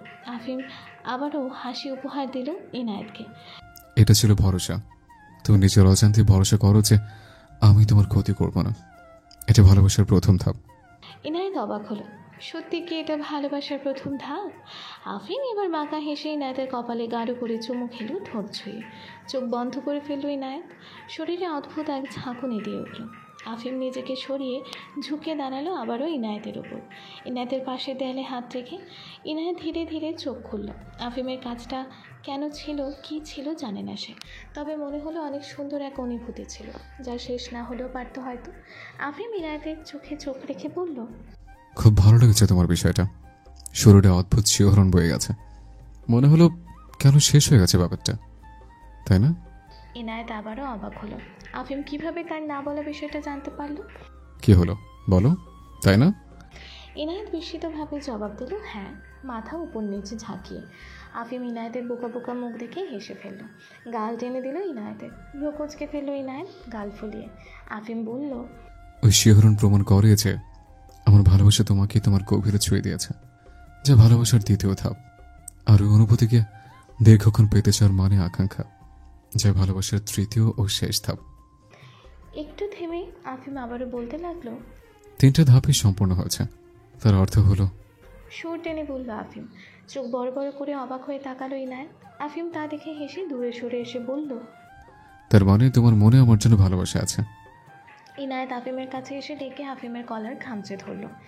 আফিম ইনায়েতের কোমর খামচে ধরে নিজের সাথে মিশিয়ে নিল। ইনায়েত গলায় মুখ ডুবিয়ে বলতে লাগলো, আমাকে ছেলে সেজে সামলানোর সময়ও তোমার মাঝে একজন বন্ধু, শুভাকাঙ্ক্ষী হিসেবে ভালোবাসা ছিল আমার জন্য। তুমি না চাইতেও আমার সম্পর্কে সব সত্যি জানতে জানতে তা আরো গভীর হয়েছে। তেমন পার্টির দিন তুমি অভিমান করে চলে গেছো। তুমিই বলো, বসের সাথে ফর্মাল রিলেশন মান অভিমানে আসে না? আসে না, অথচ তুমি করেছো। একই তো আফিমের ঠোঁট নিজের গলায় কথা বলার তালে নড়ছে। এর ওপর আফিমের গরম নিঃশ্বাস আছড়ে পড়ছে ইনায়েতের কাঁধে। শরীর না চাইতেও জমে গেলেও মস্তিষ্ক কাজ করছে। তাই আফিমের কথাগুলো শুনেই বুঝে অবাক হলো ইনায়েত। আফিম ছেড়ে দিল ইনায়েতকে। ইনায়েত কয়েকবার পিছিয়ে এলো। দ্রুত পায়ে পিছু ফিরে দরজার দিকে এগিয়ে দরজার নবে হাত রেখে তা ঘুরিয়ে আফিমের কণ্ঠ শুনে থেমে গেল ইনায়েতের পাজোড়া। ভালোবাসার বীজ তোমার মধ্যে ছিল ইনায়েত, আর এখন আমার স্পর্শ সেই বীজকে আরো এক ধাপ বৃদ্ধি করেছে। খুব দ্রুত তুমি আমাকে নিজের অজান্তেই ভালোবাসবে। জমে গেল ইনায়েত নিজের জায়গায়। উদ্ভ্রান্তের মতো তার চোখ এদিক ওদিক ঘুরছে। স্পষ্ট বোঝা যাচ্ছে বিষয়টা সে মেনে নিতে না চেয়েও নিজের সাথে যুদ্ধ করছে। আফিম ধীর পায়ে হেঁটে দরজার কাছে এসে ইনায়েতের হাতের উপর হাত রেখে নখ ঘোরালো। ইনায়েত আফিমের দিকে তাকালো অসহায়ভাবে। ইনায়েতের চোখ স্পষ্টই বলছে, সত্যটা না জানালে কি হতো না? আফিম ইনায়েতের এক হাত ধরে রুমের বাইরে নিয়ে এলো। তারপর ইনায়েতের হাত ছেড়ে চলে গেল অন্যদিকে। ইনায়েতকে কোথাও না পেয়ে স্পন্দন ভ্রুকুচকে ইনায়েতকে ডাকতে যাচ্ছিল। তখনই আফরা দ্রুত পায়ে এসে চেপে ধরল স্পন্দনের মুখ নিজের হাত দিয়ে। করছোটা কি? প্ল্যানিং ভেস্তে দেবে নাকি? শাসনের সুরে বলল আফরা। স্পন্দন অবাক হলো, বলার কিছুই বুঝতে না পেরে। আফরা স্পন্দনের মুখ থেকে হাত সরিয়ে স্পন্দনের হাত ধরে চোরের মতো আফিমের পাশের রুমে ঢুকে পড়ল। রুমে ঢুকে দরজা হালকা ভেজিয়ে দিয়ে স্পন্দনকে টেনে নিয়ে গেল ব্যালকনিতে। ব্যালকনিতে একটা দরজা দেখা যাচ্ছে। দরজাটা সময় নিয়ে নিঃশব্দে খুলল আফরা। স্পন্দন এখনও ভ্রুকুচকে তাকিয়ে আছে। নিজের কৌতূহল ধরতে না পেরে সে বলে উঠল, কি হয়েছে আফরামণি? আফরা পিছনে ফিরে ঠোঁটে আঙুল চাপিয়ে হুশ আওয়াজ করে চুপ করতে বলল। স্পন্দনের চোখ আটকে গেল। আফরার আঙুলে বা আফরার ঠোঁট ছুঁয়ে আছে। স্পন্দন এক ঝটকায় আফরার কোমরে হাত রেখে টেনে নিল আফরাকে নিজের কাছে। আফরার ঠোঁটে নিজের ঠোঁট ছুঁয়ে দিল। কিছু সেকেন্ড সেভাবেই থেকে সরে এলো স্পন্দন ধীর গতিতে। তখনই কানে এলো আফিমের গলার স্বর। ভ্রু কুচকে স্পন্দন ব্যালকনির খোলা দরজা দিয়ে আফিমের রুমের ব্যালকনিতে ঢুকলো। কান খাড়া করে শুনতে লাগলো আফিমের ইনায়েতকে বলা কথা। শুরু থেকে শেষ সবটা শুনে নিজের জায়গায় জমে গেল স্পন্দন। আফিম আর ইনায়েত রুমের বাইরে চলে যেতেই স্পন্দনের হুঁশ হলো। কিছুক্ষণ বিষয় সেভাবেই দাঁড়িয়ে থেকে মুখে হাসি ফোটালো স্পন্দনের। আফিম যে ইনায়েতের জন্য ভুল হবে না তা নিয়ে নিশ্চিত স্পন্দন এখন। এই ভেবে নিজেও রুম থেকে বের হয়ে বলে ব্যালকনির দরজা আটকে পিছনে ফিরতেই দেখলো আফরা মূর্তির মতো নিজের ঠোঁটে হাত দিয়ে ছুঁয়ে পলকহীন দাঁড়িয়ে আছে। স্পন্দন বুঝলো আফরা হঠাৎ হওয়া কাজটা নিতে পারেনি। স্পন্দন আফরার কোমর টেনে আবারও নিজের সাথে মিশিয়ে ঠোঁটে ঠোঁট ডুবিয়ে দিল। এবার আফরার হুঁশ হলো। আগের মতোই কিছু সেকেন্ড থেকে সরে এলো স্পন্দন। আফরা হাঁ হয়ে তাকিয়ে বলল, এটা কি ছিল? ভালোবাসার প্রথম পরশ। আফরার হুঁশ হলো তার সাথে কি হয়েছে। লজ্জায় মাথা নামিয়ে আফরা দ্রুত পায়ে বের হয়ে এলো রুম থেকে। বাইরে এসে মূর্তির মতো ইনায়েতকে দাঁড়িয়ে থাকতে দেখে অবাক হলো আফরা। আফরার পিছু পিছু স্পন্দনও বের হয়েছিল। ইনায়েতকে ওভাবে দেখে সে এগিয়ে গেল অন্যদিকে। আফরা এগিয়ে গেল ইনায়েতের দিকে। আফরাকে দেখে ইনায়েত নিজের স্বাভাবিক করে নিল যতটা সম্ভব। আফরা আর ইনায়েত পা বাড়ালো বাইরের দিকে বসার ঘরে। বসার ঘরে সবাই উপস্থিত ছিল। আফরা আর ইনায়েতকে দেখে সবাই বের হবে ঠিক করলো আফিমদের বাসার উদ্দেশ্যে। রুহির দিকে তাজিব তাকিয়েছে নিজের গাড়িতে উঠতে বলবে বলে। তখনই রুহি দ্রুত বলে উঠল, আমরা মেয়েরা আসছি, আপনারা সবাই এক গাড়িতে যান। ভ্রু কুচকে ফেলল তাজিব রুহির হঠাৎ এমন আচরণে। তাজিবের কেন যেন মনে হলো রুহি তার থেকে পালাতে কাজটা করেছে। তবু ছেলেরা সবাই এক গাড়িতে উঠল। ইনায়েত আর আফরাও এমন একটা সুযোগ দরকার ছিল। মেয়েরা উঠলো এক গাড়িতে, আসিফ আর কামাল এক গাড়িতে। পরপর 3টা গাড়ি তাহজিবের বিশাল বাড়ির গেট পার করে রাস্তায় নামলো আফিমের বাসার উদ্দেশ্যে। 2 সপ্তাহের এই ভ্যাকেশনটা যেন খুব কঠিন এক সময় 3 মেয়ের জন্য। ছেলেরা সময় পুরোই এনজয় করেছে। আসিফ আর কামাল অফিসিয়াল ছুটি নিয়ে গেছে কক্সবাজার। স্পন্দন, তাজিব আর আফিম 3জনই নিজেদের জীবনে অনেকটা সময় ধরে ব্যস্ততা নিয়ে কাটিয়েছে, তাই বন্ধুত্বের সময় পায়নি বললেই চলে। এখন আফিম, তাজিব আর স্পন্দন বন্ধু হয়ে গেছে। ভ্যাকেশনে সবে 4 নম্বর দিন চলছে 2 সপ্তাহের মধ্যে, কিন্তু এর মধ্যেই ছেলেদের ইয়ার দোস্তি তুই তোকারির সম্পর্ক হয়ে গেছে। লাবিবার জোসেফকে হানিমুনে পাঠিয়েছে ছেলে মেয়েরা সবাই মিলে। ভ্যাকেশনের 3 নম্বর দিন অর্থাৎ গতকাল লাবিবা খুবই লজ্জায় পড়ে গেছিল ঘরে সবার কাছে বিদায় নেবার সময়। তবে হাসি খুশি জোসেফ বিষয়টা বেশ উপভোগ করেছে। লাবিবার জোসেফকে প্যারিস পাঠিয়েছে ছেলে মেয়েরা। ভ্যাকেশনের আজকে 4 নম্বর দিন। লাবিবা আর জোসেফের সামনে আফরা, ইনায়াত আর রুহি হাসি হাসি খুশি খুশি দেখালেও মনে মনে তারা শেষ হয়ে যাচ্ছে যেন। আফিম সিদ্ধান্ত নিয়েছে ইনায়েত তাকে ভালোবেসে কাছে না চাইলে নিজ থেকে যাবে না ইনায়েতের কাছে, দূর থেকেই ভালোবেসে যাবে। আফিম তাই ইনায়েতের যত্ন নিলেও দূরে দূরে থাকছে, যা ইনায়েত মেনে নিতে পারছে না। ইনায়েত আফিমকে ভালোবাসে এই কথা মেনে না নিলেও আফিমের দূরে যাওয়া তাকে আঘাত করছে। স্পন্দনও আফরার থেকে দূরে দূরে থাকছে, থাকবে নাই বা কেন। স্পন্দন আফরার কাছে গেলেই কোনো এক নেশায় আটকা পড়ে যায় যেন। বিয়ের আগে ওভাবে করে ছুঁয়ে দিতে চায়নি সে আফরাকে, তবু তেমন কিছু হওয়াতে হতাশ নিজের ওপর স্পন্দন। আবেগের বশে আবারও এমন কোনো কাজ করতে চায় না স্পন্দন, তাই আফরার থেকে দূরেই থাকছে। আর রুহি নিজের মনের প্রশ্নগুলো সরাতে না পারলেও তাজিবকে নিজের কাছেই চাইছে। তবে রুহির প্রথম দিকের পালিয়ে বেড়ানো নিয়ে অভিমান করেছে তাজিব। 3জন ভালোবাসার মানুষ তাদের সঙ্গীত থেকে আলাদা থাকছে, যা মেনে নিতে পারছে না মেয়েরা, তাই 3জনই খুব বিষণ্ণ। ডিনার শেষে 3 মেয়ে কোল্ড কফি নিয়ে জড়ো হয়েছে ছাদে। ছেলেরা আজকে নাইট আউট করবে, তাই বাসায় একা মেয়েরা। 3 মেয়ের মুখেই কথা নেই। হঠাৎ রুহি দীর্ঘশ্বাস ফেলে বলল, ইনুপ্পি, আমি সিদ্ধান্ত নিয়ে ফেলেছি। হঠাৎ রাতের নিস্তব্ধতা ছিঁড়ে রুহির আওয়াজ কানে বাজতেই চমকে তাকালো ইনায়াত ও আফরা। কি সিদ্ধান্ত রে? জানতে চাইলো আফরা। ইনায়াত হাতে থাকা কোল্ড কফির গ্লাসের স্ট্রতে একবার টান দিল। তখনই রুহির কথা যেন বজ্রঘাত করলো ইনায়াত ও আফরার কানে, যার আঘাত মস্তিষ্ক পর্যন্ত পৌঁছে গেছে। আমি বিদেশ চলে যাব, তাহজিবকে না জানিয়ে। রুহির এই কথাটাই ছিল যথেষ্ট বিষণ্ণতা কেটে বিস্ময় আর কৌতূহল নিয়ে আসতে ইনায়াত ও আফরার মনে। কি বলছিস তুই? জিজ্ঞেস করলো ইনায়াত অস্থির স্বরে। দেখ ইনুপ্পি, তোর কি মনে হয় না আমাদের উচিত ছেলেদের থেকে পরীক্ষা নেওয়া? মেয়েরা স্বভাববশতই কোমলমতি, ভালোবাসা তাদের অন্তরে থাকবে, এই স্বাভাবিক। কিছু ক্ষেত্রে তা ব্যতিক্রম হলেও, কিছু নারী আলাদা হলেও বেশিরভাগ মেয়ে তো কোমলই হয়, তাই না আপ্পি? ইনায়াত ও আফরার দিকে প্রশ্নপূর্ণ নজর ছুড়ে দিল রুহি। ভ্রু কুঞ্চিত হলো আফরা ও ইনায়াতের। কথাগুলো সুন্দর, তবে কৌতূহলপূর্ণ লাগলো তাদের। খুলে বল রুহি। আফরা বলল। রুহি হেসে শুরু করলো, দেখো আফুপ্পি, আমরা 3জনই এখন না চাইতেও এক প্রশ্নের কাদায় ডুবে আছি, আর তা হলো ছেলেরা আমাদের ভালোবাসে কিনা, আর ভালোবাসলেও আমাদের নিজের সর্বস্ব দিয়ে ভালোবাসে কিনা। ইনায়াত আর আফরা সম্মতি জানালো, কারণ সত্যি বলতে তারাও একই প্রশ্ন নিয়ে মাথা ব্যথা করে ফেলেছে। রুহি হেসে বলল, তাই আমার কাছে এক অসাধারণ আইডিয়া আছে। রোহিত চোখে মুখে খেলে গেল চাপা দুষ্টুমির হাসি। ইনায়াত আর আফরা কিছু বুঝতে পারছে না বলে ভ্রুকুচকে মুখে হাসি টেনে তাকিয়ে আছে। আমার তো ট্রিটমেন্ট করাতে হবে, তাই না? রুহি প্রশ্ন করলো। আফরা বলল, তো আর কি, এবার সবটা বলছি, মন দিয়ে শোন তোরা। আমরা হঠাৎ উধাও হয়ে যাই, যাবো আমার চিকিৎসা করাতে বিদেশে। এরপর চিকিৎসা শেষে এসে ছেলেদের অবস্থার ওপর নির্ভর করে আমরা বুঝে নেব তারা আমাদের বিহনে কেমন ছিল। আফরা আর ইনায়াত এমন মারাত্মক প্ল্যানিং শুনে চমকে উঠল। কি বলছিস রুহি, মাথা ঠিক আছে?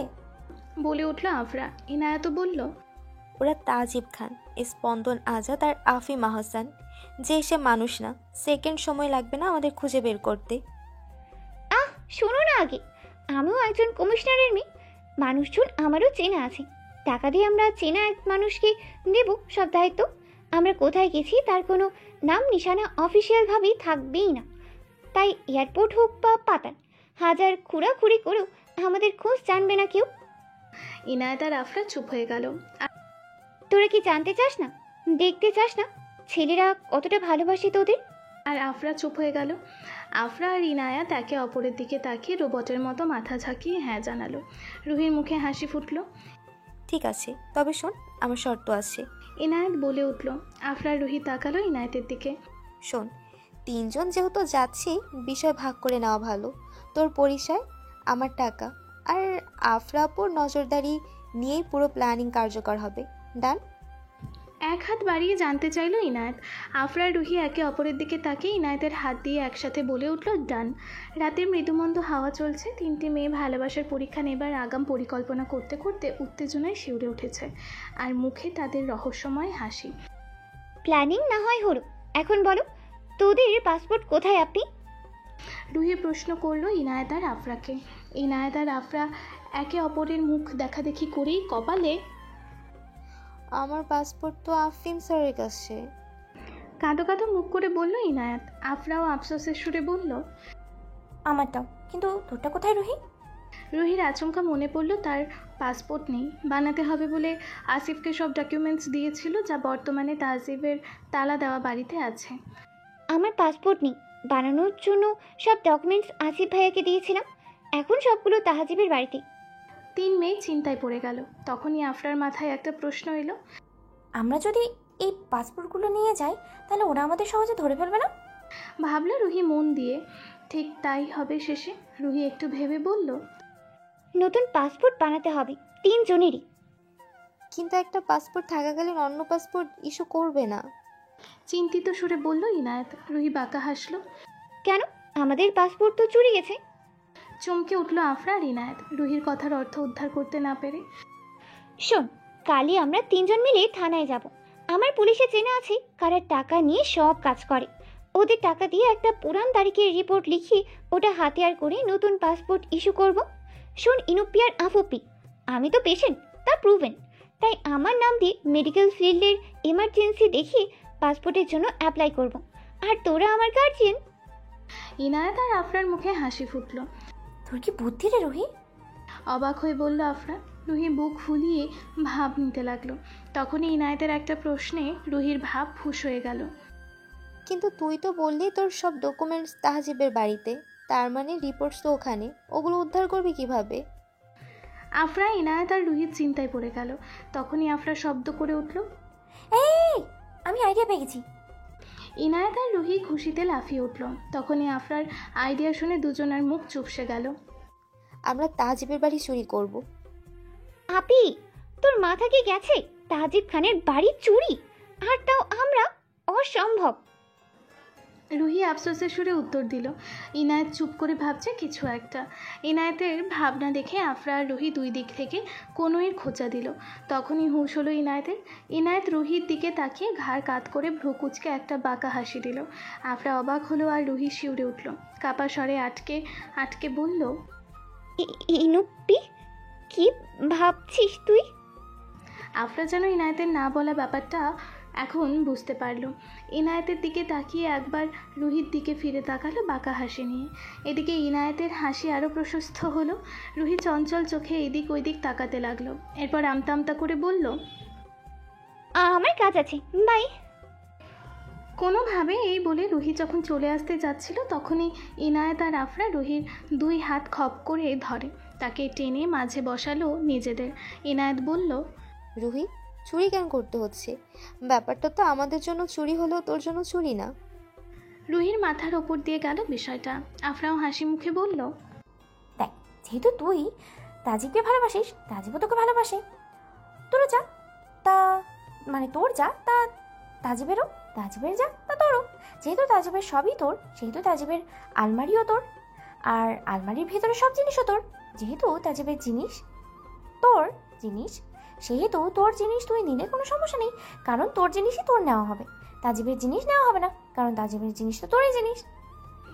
এক নাগারে এক নিঃশ্বাসে কথাগুলো বলে হাঁ আওয়াজ করে শ্বাস নিল আফরা। রুহি কিছু বুঝতে না পেরে এমনি বোকা বনে গেছিল। এখন আফরার কথা শুনে যেন ভ্যাবলা বনে গেল। আইডিয়াটা ইনায়েতের মাথায় প্রথমে এলেও আফরার পরিবেশনার ধরন দেখে ইনায়েতও ফ্যালফ্যাল করে তাকিয়ে আছে রুহির সাথে তাল মিলিয়ে। পরক্ষণেই নিজের ভ্যাবলা বিস্ময় ঝেড়ে ফেলে ইনায়েত আবারও হাসি নিয়ে বলল, সব কথার শেষ কথা, আমরা আজ রাতেই তো জিনিসপত্র আনতে যাচ্ছি। রুহি শুকনো ঢোক গেলে ইনায়েত আর আফরার দিকে তাকালো। দোস্ত, বাসায় যাব না? আফিম জানতে চাইল বারের স্পেশাল রুমে বসে। ড্রিঙ্কস ইদানিং তার মনে ধরে না। ইনায়েত যে তার যার মাঝে এর থেকে বড় কিছু নেশা ধরিয়েছে, ভালোবাসার নেশা, সব নেশার ঊর্ধ্বে। আফিমের উত্তেজনা দেখে ফিক করে হেসে ফেলল মাতাল তাজিব। কেন দোস্ত, তোর কি বউ বউ পাচ্ছে? স্পন্দনও হু হু করে হেসে ফেলল। আহারে জরুকা গোলাম। তিন ছেলেই হেসে উঠল একসাথে। বার থেকে বাসায় ফিরতে ফিরতে ঘড়ির কাঁটা কীভাবে যেন 1:45 হয়ে গেল তা বুঝলই না ছেলেরা। বার ওয়েটারের টাকা দিয়ে সাথে এনেছে তারা। প্রচণ্ড ড্রিঙ্কস করে ফেলায় হুশহীন বলা যায় তাদের।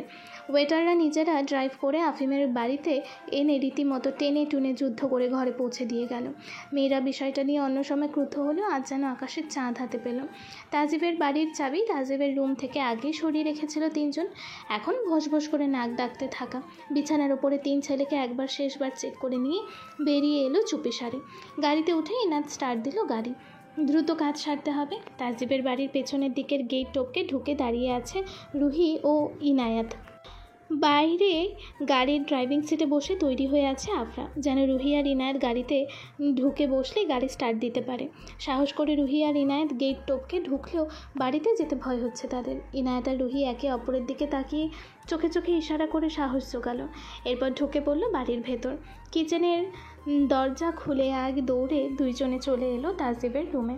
আলমারি খুলে রুহি দেখলো সব ডকুমেন্টস একটাই প্যাকেটে রাখা। তা দেখেই খুশি হলো ইনায়েত আর রুহি। তা হাতে তুলে আলমারি বেঁধে দৌড়ে বেরিয়ে এলো দুজনে।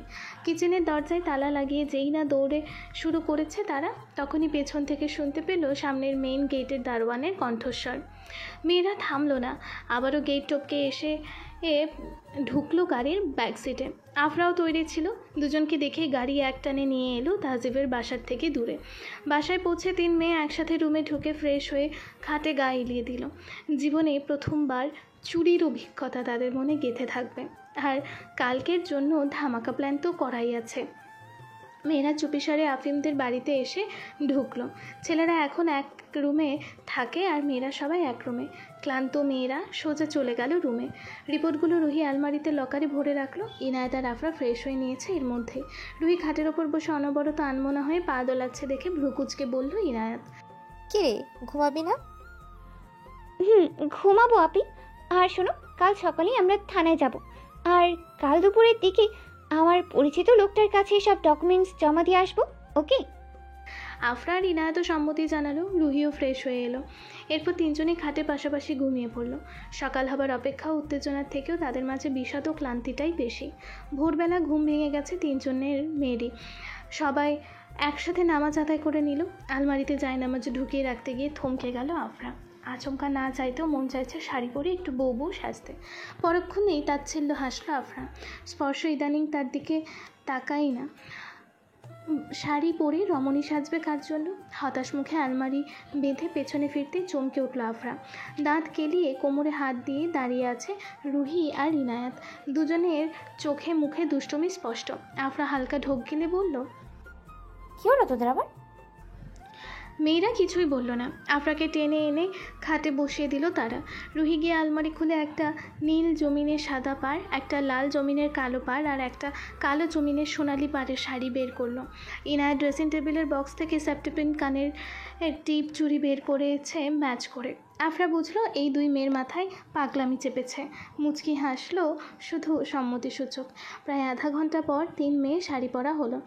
রুহি পরেছে নীল ব্লাউজ, কোনোর একটু নিচ পর্যন্ত, নীল শাড়ি সাদা পাড়, হাতে সাদা কাচের চুড়ি, কানের ছোট্ট ঝুমকো, জলকুমারী লাগছে তাকে। আফরা পরেছে লাল শাড়ি কালো পাড়, লাল ব্লাউজ, রুহির মতোই কোনোই নিচ পর্যন্ত, হাতের লাল চুড়ি, কানের ছোট ঝুমকো, জ্বলন্ত আগুনের মতোই দেখতে লাগছে তাকে। আর ইনায়েত পরেছে কালো শাড়ি সোনালি পাড়, কালো ব্লাউজ, হাতে কালো চুড়ি, কানে ঝুমকো, মায়াবিনী জাদুকরীর মতোই লাগছে ইনায়েতকে। তিনজনই চুল হাত খোপা করেছে আর কপালে কালো টিপ। মুখে বা চোখে কোনো সাজ নেই। এখন তাদের তিনজনকে লাগছে পরিপূর্ণ রমণী। অসময়ে যেন বসন্ত এসে হানা দিয়েছে ওই ছোট্ট রুম জুড়ে। তিন রমণীর হাসির খিলখিল ধ্বনি পুরো রুমে সৃষ্টি করেছে অদ্ভুত এক আবহাওয়া, যাতে নেশা ধরানোর ক্ষমতা আছে। সকাল 7টার দিকে ঘুম ভাঙল স্পন্দনের। মাথা চেপে ধরে উঠে বসলো। মাথা কিছুটা পরিষ্কার হয়ে আসতে অবাক হলো স্পন্দন। সে রুমে এলো কীভাবে? সেই প্রশ্ন মাথার ব্যথা দ্বিগুণ বাড়িয়ে দিল। দুই পাশে মরার মতো পড়ে ঘুমিয়ে আছে তাজিব আর আফিম। স্পন্দন দুজনকে ধাক্কা দিয়ে তুলল। দুজনেরও মাথা ব্যথা, অবশ্য হবে নাই বা কেন? তিনজন কাল রাতে কম তো গিলেনি বারে। পরক্ষণেই তিন ছেলে যেন নিজ জায়গায় জমে গেল। মাথায় একটা প্রশ্ন আসতেই, তারা বাসায় কিভাবে এসেছে? মেয়েরা তাদের অমন অবস্থায় দেখেছে? দ্রুত ফ্রেশ হয়ে 8টার কাছাকাছি নিচে নামলো তিন ছেলে, পাশাপাশি হেঁটে সিঁড়ি বেয়ে। তিনজনেরই কেমন যেন গা শিউরে উঠেছে ভবিষ্যৎ ভাবনা নিয়ে ব্যাকুল হয়ে। কিন্তু শেষ সিঁড়ির কাছে এসেই থমকে গেল তিনজনের পা। টেবিলের 3টা চেয়ারে বসে আড্ডা দিচ্ছে রুহি, ইনায়েত আর আফরা। তিনজনেই হেসে উঠেছে একসাথে কিংবা পাড়া করে। কি মধুর লাগছে দেখতে, যেন বিয়ে করাবো। হঠাৎই ইনায়েতের চোখ গেল সিঁড়িতে দাঁড়িয়ে থাকা ছেলেদের দিকে। ইনায়েত চোখের ইশারায় রুহি আর আফরাকে তাকাতে বলল। রুহি আর আফরাও তাকালো ছেলেদের দিকে। মেয়েরা উঠে দাঁড়ালো। কি হলো? আসুন মহারাজারা, আপনাদের আসন গ্রহণ করুন, ব্যঙ্গ করে বলল রুহি। তার চোখে তাজিবের দিকে জ্বলন্ত লাভার মতোই তাকিয়ে আছে। তাজিব মাথা নিচু করে ফেলল। হ্যাঁ হ্যাঁ আসুন, কাল তো অনেক কষ্ট হয়েছে আপনাদের, তাই না? ব্যঙ্গ করে বলে উঠল আফরা। ছেলেরা ধীর পায়ে মাথা নিচু করে এসেই বসলো। দোস্ত, মনে তো হচ্ছে মেয়েরা খ্যাপা হয়ে আছে। ফিসফিসিয়ে বলল তাজিব। স্পন্দন শুকনো ঢোক গিলে বলল, হবে না, কাল কে জানে কতটা মাতলামি করেছি। আফিম চুপ করে তাকিয়ে আছে ইনায়েতের দিকে। তবে বাকি দুইজনের কথা তার কানে এসেছে। নিজে তাকিয়ে থাকা জারি রেখে ফিসফিসিয়ে বলল আফিম, কি আর করবে বল, দোষটা আমাদের, তা তো মানিস তোরা। বড় জোর একটু কথা শোনাবে? তোরা এত কিছু দেখলি, এটা ভেবে দেখলি না যে মেয়েরা আজকে কত সুন্দর করে শাড়ি পরেছে? তিনজনকে আজ সত্যি আমাদের বিয়ে করা বউ লাগছে। স্পন্দন আর তাজিবও সব ভয় ভুলে তাকিয়ে রইল নিজ নিজ প্রেমিকার দিকে। মেয়ে তিনজন ছেলেদের এইভাবে তাকিয়ে থাকা দেখে লজ্জা পেল। সব রাগ ভুলে তিনজন মিলে আফিম, স্পন্দন ও তাজিবকে ব্রেকফাস্ট বেড়ে দিতে লাগলো। এত কিছুর মধ্যে আফিমই মুখ খুলল সবার প্রথমে। আই এম সরি গার্লস, আমাদের কাল অতটা ড্রাঙ্ক হয়ে বাড়ি ফেরা উচিত হয়নি। কথাটা আফিম সব মেয়েদের উদ্দেশ্যে বললেও তাকিয়েছিল ইনায়েতের দিকে। ইনায়েতের হার্টবিট যেন দ্বিগুণ হয়ে গেছে আফিমের এত নেশা চাহনিতে। ইনায়েত তাই অস্থিরভাবে এইদিক ওইদিক তাকাতে লাগলো। তখনই তাজিব বলল, হ্যাঁ, আমাদের মনে রাখা উচিত ছিল যে তোমরাও আছো। এমন সময় এসব এক প্রকারের অশালীনতা। তাজিব এক হাতে কান ধরে ইশারায় কিউট মুখ করে সরি বলল রুহির দিকে তাকিয়ে। রুহি মুচকি হেসে অন্যদিকে মুখ ফিরিয়ে নিল। তাই আমরা সত্যি সরি জানাচ্ছি মন থেকে। নেক্সট টাইম, আসলে নেক্সট টাইম না, আর কখনোই আমরা এমন কাজ করব না, প্রমিস। আফরার দিকে আর চোখে তাকিয়ে বলল স্পন্দন। তাকালে যেন চোখই সরাতে চাইছে না, তাই সরাসরি তাকাতেই পারছে না স্পন্দন। আফরার মুখটা মলিন হয়ে এলো। বুঝতে কষ্ট হলো না স্পন্দন তাকে এড়িয়ে যাওয়ার চেষ্টা করছে, কিন্তু কারণটা কি তা না বলে এই এড়িয়ে চলার কি দরকার? আজকে সব রান্নার দায়িত্ব নিয়েছে ইনায়েত। সেই এক কথায় জানিয়ে দিয়েছে রান্নাঘরে আফরা বা রুহির আসার দরকার নেই কোনো। ইনায়েতের জেদের কাছে হার মানল আফরা আর রুহি। রুহি ভাবলো ছাদটা একটু পরিষ্কার করে সাজিয়ে নেবে। সে জানে না কদিন বাকি তাদের হারিয়ে যাওয়ার। এই কটা দিন একসাথে থাকতে চায় সে। এটা তিনজন মেয়েরই ভাবনা। শেষের ফলাফল কী হবে জানা নেই মেয়েদের। তবে কিছু সুখময় স্মৃতি মনের সিন্ধুকে জমা করে নিতে কোনো সমস্যা নেই। ছেলেরাও জানিয়ে দিয়েছে আজ মেয়েদের সাথে সময় কাটাবে, তাই তারা বের হচ্ছে না। আর আফরা আজকে বাগানে সময় কাটাবে ভেবে নিয়েছে। রুহি ইতোমধ্যে কল করে রেখেছে তার পরিচিত এক মানুষকে।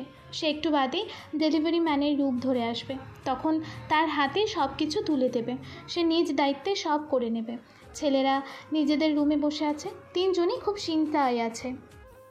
আমরা কি ভুল করছি নিজেদেরকে ওদের থেকে দূরে রেখে? আই মিন, ওরা ভুলবে বসে থাকবে না তো? তাজিব প্রশ্ন করলো জানালার পাশে বুকের কাছে হাত ভাঁজ করে হেলান দিয়ে দাঁড়িয়ে। পুশ আপ করছে স্পন্দন। এই কথা শুনে সে মেঝেতেই ঘরমাক্ত গা এলিয়ে দিল।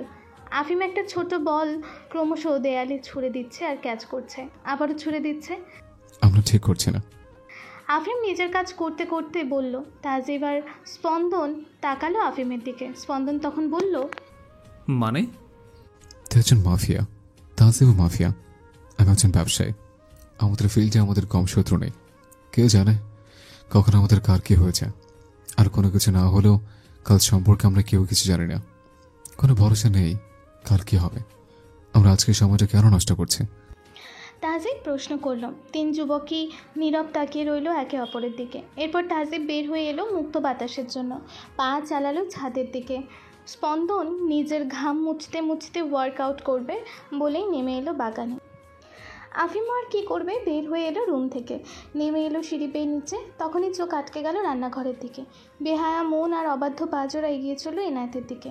ইনায়েত তখন আঁচল কোমরে গুঁজে সবজি কাটছে বোটের ওপর রেখে। হঠাৎই দুটো হাত কোমরে আঁকড়ে ধরল তার। শিউরে চমকে উঠল ইনায়েত, কিন্তু বুঝতে অসুবিধা হলো না এটা আফিমের স্পর্শ। হালকা কাঁপুনি শুরু হয়ে গেছে ইনায়েতের। আফিম ইনায়েতের ঘরমাক্ত কাঁধে নাক ঘষল কয়েকবার। কি করছেন আফিম? এটা রান্নাঘর। আফিমের ঠোঁটের কোণে হাসি ফুটল। ইনায়েত তাকে মেনে নিয়েছে বুঝতে কষ্ট হলো না। না হয় না দেখে স্পর্শ চিনে নেওয়া, নাম ধরে ডাকা এসব হতো না। ইনায়েতের ঘাড় থেকে মুখ উঠিয়ে কানের লতিতে ঠেকালো আফিম ঠোঁট। ইনায়েত আরেক দফা কেঁপে উঠল। হাত থেকে ছুরি ইতিমধ্যে পড়ে গেছে তার। ইনায়েতের খালি হাত নিজের কোমরে পেঁচিয়ে থাকা আফিমের হাত দুটো খামচে ধরল আবেশে। ছাড়ুন আফিম, কাপা স্বরে বলল ইনায়েত কোনোভাবে। এভাবেই থাকো, বেশ বউ লাগছে, আমার বউ লাগছে। ধীর কণ্ঠে ফিসফিসিয়ে বলল আফিম ইনায়েতের কানের কাছে। এরপর আলতো করে কামড়ে দিল ঘাড়ে, এরপর কানের লতিতে। ইনায়েত সহ্য করতে না পেরে ঝট করে ফিরে মুখ লুকালো আফিমের বুকে। আফিমও পরম আবেশে জড়িয়ে নিল প্রিয়তমাকে বুকে। স্পন্দন বাগানের দিকেই আসছিল। তখনই আফরার কণ্ঠে মৃদু চিৎকার আর ধপ করে কিছু পড়ে যাওয়ার শব্দ শুনল। চমকে উঠল স্পন্দন। চোখ ঘুরিয়ে সব দিকে দেখে বুঝলো ঝোপের আড়ালে কিছু একটা আছে। এগিয়ে গেল ঝোপের ভেতর, দেখলো কাদায় পড়ে আছে আফরান। বারবার উঠে বসার চেষ্টা করলো, হাত পিছলে কাদায় পড়ে যাচ্ছে সে। তা দেখে হেসে ফেলল স্পন্দন। বুকের কাছে হাত ভাঁজ করে অ্যাটিটিউড নিয়ে বলল, আফরামণি, কাদা কম পড়েছে? এইটুকুনি কাদায় মাখামাখি করে মন ভরবে তো? স্পন্দনের টিপ্পনি বেশ বুঝতে পারল আফরা। রাগে কটমট করে তাকালো স্পন্দনের দিকে, কিন্তু মুখে কিছু বলল না। গত কয়েকদিন ধরে এভাবে পার্সোনালি কথা হয়নি তাদের, আর বাদবাকিদের সামনে যা হয়েছে তাও না হওয়ার সমান। আফরা নিজে নিজে উঠতে চেষ্টা করলো। স্পন্দন মুচকি হেসে এগিয়ে এসে হাত বাড়িয়ে দিল আফরার দিকে। আফরা দেখেও পাত্তা দিল না, নিজের মতোই উঠতে চাইল। ইতিমধ্যে পুরো শাড়ি সারা শরীর কাদায় মাখামাখি। ভ্রুকুচকে বিরক্তি প্রকাশ করলো স্পন্দন। কি ব্যাপার, হাত দাও। আফরা তাও কিছু বলল না। কোনো মতে অনেক চেষ্টার পর উঠে দাঁড়িয়ে পড়ল আফরা। কোমরে হাতের সব জায়গায় কাদার ছড়াছড়ি। আফরা বাসার দিকে পা বাড়াচ্ছিল, তখনই স্পন্দন আচমকা আফরাকে কোলে তুলে নিল কথাবার্তা ছাড়াই। মুখে তার রাগ আর জেদ স্পষ্ট। কথা বলবে না? প্রতিজ্ঞা করেছো নাকি আমাকে এড়িয়ে চলার? স্পন্দন জিজ্ঞেস করলো। আফরার চোখে অভিমানেরা ভিড় করেছে জলের রূপে। আফরা অন্যদিকে মুখ ঘুরিয়ে নিজেকে ছাড়ানোর চেষ্টা করতে লাগলো। স্পন্দন আরও শক্ত করে জড়িয়ে নিল আফরাকে নিজের সাথে। ঠিক আছে, আমিও দেখি কথা কিভাবে না বলে থাকো। এই বলে স্পন্দন পা বাড়ালো বাড়ির দিকে। কোনোভাবে পা টিপে ঘরে ঢুকে উকি মেরে দেখলো আফরাদের রুমে কেউ আছে কিনা। এরপর রুম খালি দেখে দ্রুত ঢুকে পড়লো মেয়েদের রুমে। দরজা পা দিয়ে ঠেলে লাগিয়ে দিল। আফরা এখনও মুচড়ামুচড়ি করছে। স্পন্দন আফরার দিকে কটমট করে তাকাতেই ভিংচি কেটে আফরা অন্যদিকে মুখ ঘোরালো। চোখের পানি গড়িয়ে পড়া স্পষ্ট। স্পন্দন আফরাকে নিয়ে ঢুকে পড়ল ওয়াশরুমে। শাওয়ারের নিচে দাঁড়িয়ে পড়ল স্পন্দন। নামিয়ে দিল ধীর গতিতে আফরাকে। আফরা স্পন্দনের দিকে একবার তাকিয়ে চলে আসতে চাইল, কিন্তু স্পন্দন আফরার হাত ধরে এক টান দিল। আফরা এসে পড়ল স্পন্দনের বুকে। স্পন্দন শাওয়ার অন করে দিল আফরার দিকে তাকিয়ে। হঠাৎ চোখে মুখে পানি পড়তেই চমকে উঠল আফরা। সরে আসার চেষ্টা করেও লাভ হলো না। স্পন্দন আফরাকে দেয়ালের সাথে চেপে ধরে দুই দিকে হাত দিয়ে দাঁড়ালো। পানির স্রোত স্পন্দনের শরীর বেয়ে পড়ছে আফরার শরীরে। স্পন্দনের চোখে রাগ স্পষ্ট। কেন এড়িয়ে যাচ্ছ আমাকে? কি সমস্যা? কথা বলো। আফরা অন্যদিকে মুখ ঘুরিয়ে নিল। আফরা, আমাকে ভুল কিছু বলতে বা শোনাতে বাধ্য করো না। আফরা তাচ্ছিল্য ভরে হাসল। আর কি কি ভুল করতে পারো তুমি, একটু বলবে স্পন্দন? রাগ কেটে গিয়ে বিস্ময় ফুটে উঠল স্পন্দনের মুখে। অবাক হয়ে বলল, মানে কি বলতে চাইছো তুমি? আফরা মৃদু হেসে বলল, কি আর বলতে চাইবো বলো, তোমার হাতে গুটি ছাড়া আমি আর কিছুই না। স্পন্দন এক প্রকার হুঙ্কার ছেড়ে বলল, shut up Afra, just short your nonsense. Nonsense? ভালোই বলেছ, ননসেন্সই বটে। তুমি অসাধারণ হতে পারো, তবে আমি অসাধারণ নই। আমি সাধারণ একটা মেয়ে, আর 5-10টা সাধারণ মেয়ের মতোই আমারও ইচ্ছে করে আমার ভালোবাসার মানুষটা আমার প্রশংসা করুক, আমার সাথে কিছু সময় কাটাক, আমার দিকে মুগ্ধতা নিয়ে তাকিয়ে থাকুক। কিন্তু তুমি এর একটাও কি তুমি করেছো? না, করনি তুমি। বাকি সব বাদই দাও, তুমি তো আমার দিকে তাকাতেও চাও না, আর চোখে পরপুরুষের মতো তাকাও। এমনই মনে হয় যেন আমরা একজন আরেকজনকে চিনিই না, সম্পূর্ণ অপরিচিত। আমার মাঝে খামতিটা কোথায় স্পন্দন? নাকি অজান্তেই কিছু ভুল করেছি আমি? আমার খামতি, আমার ভুলগুলো আমায় বলে দাও তো, বলে দিতেও তো পারো স্পন্দন। আমি নয় আমার খামতিগুলো পূরণ করে নিব, যদিও তো আমার ভালোবাসার অপমান হবে, তবুও কি আর করবো বলো? তোমাকে ভালোবেসে আমি আমার আত্মসম্মান বোধ, আত্ম অহংকার, লাজ লজ্জা সব বিসর্জন দিয়ে দিয়েছি। বেহায়া মেয়ের মতো কি কি কি বেনা করেছি। এইসব শুনে স্পন্দন চিৎকার করে উঠল, চুপ করো আফরা, দয়া করে চুপ করো। এটুকু বলেই স্পন্দন আফরার দিকে পিঠ দিয়ে দাঁড়ালো। আমি মানছি আমার ভুল আছে, তবে তুমি যেটা ভাবছো সেটা আমার ভুল না, সেটা সম্পূর্ণ তোমার ভাবনার ভুল। আমি তো তোমাকে কখনো বলিনি যে তোমার মাঝে কোনো কমতি আছে বলে আমি তোমাকে এড়িয়ে চলছি। আমি তোমাকে এড়িয়ে চলছি কারণ আমার মাঝে অস্বস্তি কাজ করছিল, অপরাধবোধ হচ্ছিল আমার। তোমার সম্মতি ছাড়াই তোমাকে জোর করে কাছে টেনে নিয়েছিলাম, যেটা অবশ্যই আমার ভুল। আমার মনে হচ্ছিল তুমি আমাকে ভুল বুঝেছ, তুমি আমায় ভুল বুঝবে। স্পন্দন আরও কিছু বলতে চাইছিল, কিন্তু ততক্ষণে আফরা হালকা পা উঁচু করে দাঁড়িয়ে স্পন্দনের কলার টেনে তাকে নিজের দিকে ফিরিয়ে নিল। আচমকা এমন হওয়াতে স্পন্দন কিছু বলতে চাইছিল, কিন্তু আফরা সেই সুযোগটুকু দিল না। তার আগে নিজের ঠোঁট জোড়া মিলিয়ে দিল স্পন্দনের ঠোঁটের মাঝে। পুরো ছাদটা নিজের মতো করে সাজিয়ে রুহি তার চুলের খোপা খুলে রেলিং ধরে দাঁড়িয়ে আছে চোখ বন্ধ করে। চোখ বন্ধ থাকলেও রুহির বুঝতে অসুবিধা হলো না যে তাহজিব এসে দাঁড়িয়েছে তার পাশে।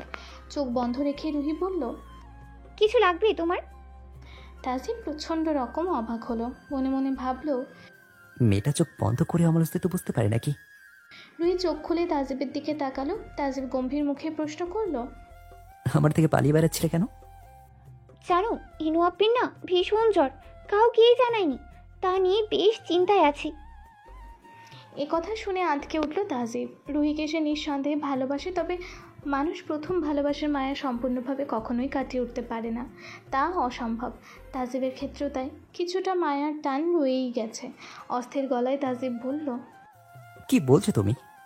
ও ওষুধ খেয়েছে, দাঁড়াও সবাইকে জানিয়ে দিই। এ বলে হন্তদন্ত হয়ে তাহজিব ছাদের দরজার দিকে পা বাড়াচ্ছিল। তখনই রুহি তাচ্ছিল্য ভরে হেসে বলে উঠল, ইনুপ্পির কোনো জ্বর নেই, আমি তোমায় মিথ্যা বলেছি। এ কথা শুনে থেমে গেল তাহজিবের পা। ভ্রুকুচকি বিরক্তি নিয়ে ঘুরে তাকালো সে রুহির দিকে। গম্ভীর স্বরেই বলল, এমন ঠাট্টার মানে কি রুহি? রুহি ধীর গতিতে হেঁটে তাহজিবের কাছে এসে দাঁড়ালো। মুচকি হেসে তাহজিবের চুল ঠিক করতে করতে বলল, তোমাকে এড়িয়ে চলার অভিমান আর অভিযোগ মুহূর্তেই চাপা পড়ে গেছে ইনুপ্পির চিন্তায়, তাই না তাহজিব? তাহজিব থমকে গেল। এই প্রশ্নের উত্তর তার কাছে নেই, তা জানা আছে ভালোই। রুহি আবারও মুচকি হেসে বলল, আগে তোমাকে না পেয়েও ভালোবেসে সন্তুষ্ট ছিল যেমন, এখন তুমি তার হবে জেনেও সেই মন ভালোবেসে কেন তুষ্ট হতে পারছে না? তাহজিবের কাছে এই প্রশ্নেরও কোনো উত্তর নেই। রুহি ছাদের দরজার দিকে এগিয়ে যেতে যেতে গলার স্বর উঁচিয়ে বলল, আজ তোমার কাছে উত্তর নেই বলেই তোমায় এড়িয়ে চলছি। যেদিন তোমার কাছে উত্তর থাকবে সেদিন আমি চাইলেও তোমাকে এড়িয়ে যেতে পারবো না, হোক সে উত্তর আমার পক্ষে কিংবা বিপক্ষে। আজকের রান্নাবান্না ছিল রাজকীয়। ইনায়েত একা হাতে সবটা সামলালেও সার্ভ করবার সময় রুহি আর আফরা জোর করেই আসলো। আর ইনায়েত গেল ফ্রেশ হতে। ওয়াশরুমে এসে শাওয়ার ছেড়ে দাঁড়াতে কাঁধের দিকে ঝুলে উঠল ইনায়েতের। আহা করে মৃদু আওয়াজ করে সরে এলো শাওয়ার থেকে। ওয়াশরুমের আয়নায় ঘাড় ঘুরিয়ে কাঁধে দেখতে চমকে উঠল ইনায়েত। জলজল করছে আফিমের দেওয়া লাভ বাইট। আফিম তাকে রান্নাঘরে কাজের সময় জড়িয়ে ধরেছিল বলে বারবার পিছিয়ে যাচ্ছিল কাজে, তাই ইনায়েত দুই একটা ধমক দিয়ে আফিমকে রান্নাঘর থেকে তাড়িয়েছিল সেই সময়। কিন্তু বাচ্চাদের মতো মুখ ফুলিয়ে আফিম নিজের অভিমান প্রকাশ করেও যখন ইনায়েতের মন গলাতে পারল না, তখন রান্নাঘর ছেড়ে বের হবার আগে ইনায়েতের ঘাড়ে শক্ত করে কামড়ে দিয়েছে। ইনায়েতের মুখ লাল হয়ে এলো লজ্জায়। শুকনো একটা ঢোক গিলে কোনো মতে শাওয়ার নিয়ে আরেকটা লাল রঙের শাড়ি পরে বের হয়ে এলো। নিচে নেমে দেখলো ছেলেরা বসে পড়েছে টেবিলে। সিঁড়িতে থাকাকালীনই নজর এলো আফিমকে। চোখাচোখি হতেই মুখের রক্তিম আভা আরও গাঢ় হয়ে এলো। ইনায়েত ধীর পায়ে এসে নিজের চেয়ারে বসে পড়ল। এদিকে স্পন্দন খানিক বাদেই ঠোঁট কামড়ে হাসছে। দৃষ্টি তার আফরার দিকেই নিবদ্ধ। তখন আফরা স্পন্দনকে কাছে টেনে নিল। খানিক বাদেই স্পন্দনকে ছেড়ে দিয়েছিল হালকা ধাক্কা দিয়ে। স্পন্দনকে ধাক্কা দিয়ে ওয়াশরুম থেকে বের করে দিয়েছিল। স্পন্দনের সামনে এরপরে আর যায়নি আফরা। সামনে পড়লেই আফরাকে চোখের ইশারা লজ্জায় ডুবিয়ে মারছে স্পন্দন। আর তাজিব বিমর্ষ হয়ে বসে প্লেটে আঁকিবুকি করছে চামচ দিয়ে। রোহিত দেখে একবার তাকাতে বিরক্তিতে ভ্রুকুচকে এলো তাজিবের। মেয়েটা মানুষের সামনে হাজারো কষ্ট চিন্তা চেপে এত স্বাভাবিকতার নাটক করে কেন, আর করেই বা কীভাবে? ছেলেরা সকলে খাওয়ার পর সিদ্ধান্ত নিল ছাদে চায়ের কাপ নিয়ে বসবে। তিনজন ছেলে কখনো কফি ছাড়া হাঁস করে চা খাওয়া হয়নি, তাই মেয়েরাই বলেছে আজকে চায়ের মজা উপভোগ করতে। ছেলেরা ছাদে বসে আছে, খেলা বিজনেস এইসব নিয়ে কথা বলছে। মেয়েরা বসে আছে একরাশ চিন্তা নিয়ে সোফায়। রুহি, ওই মানুষ তো এলো না। ভয় নিয়ে ইনায়াত বলল। আফরা বলল, এখন ছেলেরা উপরে থাকতেই কাজটা শেষ করে নিলে ভালো হতো না? একবার ওরা নিচে নামলে তো ধরা পড়ে যাব। এরপর কি হবে বুঝতে পারছিস তো তোরা? রুহির নিজেরও চিন্তায় অবস্থা কাহিল। এমন সময় বাইকের আওয়াজ শোনা গেল। দাঁড়িয়ে বলল তিনজন মেয়ে। ইনায়াতের পাশে তিনজনই ডকুমেন্টস রেডি করা ছিল প্যাকেটে। ওটা হাতে তুলে নিল পূর্ব প্রস্তুতি স্বরূপ। ছাদের কিনারায় দাঁড়িয়ে তিনজন ছেলেই আড্ডা দিচ্ছিল। তখনই নিচে গেট দিয়ে একটা বাইক ঢুকতে দেখি তিনজনই অবাক হলো। এই ভর দুপুরে মেয়েরা আবার কি আনলো? তাজিব প্রশ্ন করলো। চল নিচে গিয়ে দেখি। স্পন্দন বলল। তিনজন ছেলেই নিচে নেমে আসলো। সিঁড়ি বেয়ে নামার সময় দেখলো তিনজন মেয়েই কথা বলছে ডেলিভারি ম্যানের মতো দেখতে লোকটার সাথে। এরা ডেলিভারি ম্যানের সাথে তো কি কথা বলছে? অবাক হয়ে নিচে নামতে নামতে প্রশ্ন করলো আফিম। তিনজন ছেলেই সবে শেষ সিঁড়ি পার করে নেমেছে। তখনই দেখলো ইনায়াত একটা বড় সড়ো প্যাকেট এগিয়ে দিচ্ছে ডেলিভারি ম্যানটার দিকে। স্পন্দন ভ্রুকুচকে এগিয়ে গেল। পিছন পিছন আফিম ও তাহজিবও আছে। এটা কিসের প্যাকেট? ভারী গলায় প্রশ্ন করলো স্পন্দন। চমকে উঠল তিনজন মেয়ে। আফরা ভয়ে রুহির হাত খামচে ধরল। ইনায়েতের হাত থেকে পড়ে গেল প্যাকেটটা। ছেলেরা ভ্রুকুচকে তাকিয়ে আছে। আফিম এসে তুলে নিল প্যাকেট মাটি থেকে। তিন ছেলে পাশাপাশি থেকে প্যাকেটের ভিতরের জিনিস বের করে দেখতেই মুখ হাঁ হয়ে গেল তাদের। মেয়েদের বার্থ সার্টিফিকেট, রুহির মেডিকেল রিপোর্টস থেকে শুরু করে সব ধরনের ডকুমেন্টস আছে। সাথে মোটা একটা টাকার বান্ডিলও আছে। ছেলেরা অবাক হয়ে মেয়েদের দিকে তাকাতেই দেখলো মেয়েদের চোখে ভয় স্পষ্ট, যেন চুরি করে ধরা পড়েছে এমন ভাব। স্পন্দন কঠোর মুখে ডেলিভারি ম্যানটার দিকে তাকালো, যে ইতিমধ্যে ভয়ে কাঁপছে। আফরা তাকে আসতে তো বলেছিল, কিন্তু তাজিব খান আর বিজনেস টাইকুন আফিম আহসান, আবার ডাক্তার ও বিজনেস টাইকুন স্পন্দন আজাদ আছে তাদের সাথে, এই কথা জানায়নি। কিছু না জেনে এসে গিয়েছে বলেই বোকামো করেছে ভাবছে লোকটা। আপনি যাবেন নাকি কিছু নেবেন? কঠোর গলায় প্রশ্ন করলো আফিম শার্টের হাতা গোটাতে গোটাতে। লোকটি বোকা বোকা হেসে দিল এক দৌড়। কোনো মতে বাইকে উঠে তার স্টার্ট দিয়ে পালালো। স্পন্দন দরজা লাগাতে গিয়েই দেখলো আসিফ আর কামাল আসছে, সাথে আরভিদ সাহেবও আছে। স্পন্দন তাদের নীরবে ভেতরে আহ্বান জানালো। ভিতরে ঢুকে কিছু বলবার আগেই থেমে গেল আসিফ, কামাল আর আরভিদ সাহেব। সবার মুখ থমথমে। আফরা রুহিকে জড়িয়ে নিঃশব্দে কাঁদছে ভয়। ইনায়েত মাথা নিচু করে হাত কচলে যাচ্ছে। আরভিদ কিছু বলতে যাবে, তার আগেই তাজিব ইশারায় থামালো। এখন এই রুমে আমরা মেয়েদের কিছু প্রশ্ন করব, আর মেয়েরা সেই প্রশ্নের উত্তর দিবে। এর বাইরে এখন কেউ কথা বলবে না। স্পন্দন সবাইকে ইশারায় সোফা দেখিয়ে দিল। সবাই গিয়ে নীরবে সোফায় বসলো, মেয়েরা ছাড়া। মেয়েরা এখনো ভয়ে আছে। মেয়েরা যাচ্ছে না দেখে চিৎকার করে উঠল, বলল, হোয়াট? এখন কি এখানে দাঁড়িয়ে কাহিনী করবে? মেয়েরা এই হুঙ্কারে সুরসুর করে গিয়ে সোফায় পাশাপাশি বসলো। ছেলেরা গিয়ে তাদের অপোজিট সোফায় পাশাপাশি বসলো। এখন কি মুখ খুলবে তোমরা নাকি? প্রশ্ন করলো আফিম। আফরার কান্নার আওয়াজ বেড়ে উঠল খানিকের জন্য। ডকুমেন্টস কেন দিচ্ছিলে? প্রশ্ন করলো স্পন্দন।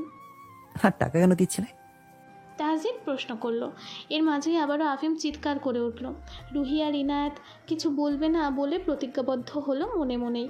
একে অপরের দিকে চোখের ইশারায় বলল কথাটা, কিন্তু আফরার অত কিছু খেয়াল নেই। আফরা হিচকি তুলতে তুলতে বলল, আমি সব বলবো, শুধু বকিস না ভাইয়া প্লিজ, আই এম সরি। আফিমের দিকে তাকিয়ে বলল আফরা। আফিম শান্ত চোখে তাকালো আফরার দিকে। স্পন্দন বলল, আফরা, কেউ রাগ করবো না যদি সবটা বলো। রুহি আর ইনায়েত চমকে তাকালো আফরার দিকে। মাথা নাড়িয়ে ইশারায় না জানালো, কিন্তু আফরার সেই দিকে খেয়াল নেই। আফরা এক এক করে সব প্ল্যানিং বলে ফেললো। তাহজিবের বাসায় চুরির কথাও বলল। সবটা শুনে আরবিদ সাহেব, আসিফ আর কামাল চমকে তাকালো মেয়েদের দিকে। আরবিদ সাহেবের মুখে আজ কঠোর হয়ে আছে। এতদিন মেয়েকে সব কিছুতে ছাড় দিলেও এইবার তার সহ্যের সীমা পেরিয়ে গেছে। মেয়ের থেকে মুখ ফিরিয়ে নিলেন আরবিদ সাহেব। রুহি অসহায় চোখে তাকালো আফরার দিকে। আফরা কেঁদেই চলেছে। কঠোর হয়ে এলো তিনটি ছেলেরই মুখ। আফিম উঠে দাঁড়ালো, মোবাইল বের করে কিছু একটা করতে লাগলো। স্পন্দনা তাজিব ভ্রু কুচকে আফিমের দিকে তাকালো। আফিম আসিফ আর কামালের দিকে তাকিয়ে বলল, আসিফ, কামাল, কাজী আর উকিল ডাকো, মালা আনো, মিষ্টি আনো, আর হ্যাঁ, আমাদের রোহিত ডকুমেন্টস নিয়ে পাসপোর্ট অফিস যাও। আজকে আমাদের 3-4 বিয়ে হবে, আর এরপর আমরা সবাই অ্যাপ্রোচ যাচ্ছে রোহিত চিকিৎসার জন্য। কি? তিনজন মেয়ে একসাথে চিৎকার করে উঠল। কিন্তু তাহজিব আর স্পন্দনের যেন বিষয়টা পছন্দ হলো খুবই। আরবিদ সাহেব তাহজিবের দিকে তাকালো। বাবা, এখনো 8 মাস বাকি রুহির 18 হতে। তাহজিব উঠে দাঁড়িয়ে পকেটে হাত গুজে বলল, চিন্তা করবেন না, বিয়ে এখন হবেই। তবে আপনার মেয়ের বয়সের খেয়াল আমি সব দিক দিয়ে রাখবো। আরবিদ সাহেব আর কিছু বললেন না। রুহি দ্রুত উঠে দাঁড়িয়ে বলল, বাবা আমি বিয়ে করব না, বলে দাও। আরবিদ সাহেব অভিমানে মেয়ের দিকে তাকালেন না। আফরা উঠে দাঁড়িয়ে বলল, আমিও বিয়ে করব না। আমিও করব না। ইনায়েতও তাল মেলালো। তখনই রুহি বলে উঠল, আমি এখনো 18 হইনি, এই বিয়ে হবে না। আর আমার এই বিয়েতে মত নেই আপাতত। ইনায়েত বলল। আফরা বলল, কোনো লেহেঙ্গা নেই, ফটোগ্রাফার নেই, সাজ নেই, মজা নেই। থাক। আফরার কথা শুনে অবাক হলো সবাই। সবাই ভেবেছিল কোনো সিরিয়াস কারণে বিয়ে করবে না বলছে আফরা। স্পন্দন হালকা কেশে গলা পরিষ্কার করে বলল, রুহিকে ট্রিটমেন্ট করাতে বিদেশে নিয়ে যাব। এরপর সুস্থ হয়ে দেশে ফিরলে ধুমধাম করে বিয়ে হবে সবার এক স্টেজে। খুশিতে লাফিয়ে উঠে বলল আফরা। আমি রাজি তাহলে। ইনায়েত আর রুহি কটমট করে তাকালো আফরার দিকে। আফরা মিইয়ে গেল মুহূর্তে। আসিফ গিয়ে কাজী আর উকিল আনলো। কামাল গিয়ে মিষ্টি আর মালা আনলো, সাথে ফটোগ্রাফার। আফিম জোসেফ আর লাবিবাকে কল দিয়েও ভিডিও কলে বিয়েতে সামিল করালো। হাতে গোনা 2-1 ঘন্টার মাঝে বিয়ে হয়ে গেল 3 জুটির। ইনায়েত আর আফরার ধর্মীয় আর আইনগতভাবে বিয়ে হলেও রুহির শুধু ধর্মীয় মতে বিয়ে হয়েছে।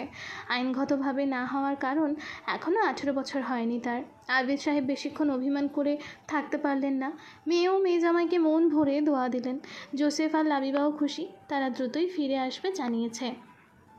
রুহি, তাসিফ, স্পন্দন, আফরা আর আফিম, ইনায়াত জুটি গেছে জার্মান রুহি ট্রিটমেন্টের জন্য। যদিও না চাইতে এটাকে ছেলেরা হানিমুনের পিচ্চি ভার্সন হিসেবে নিয়েছে।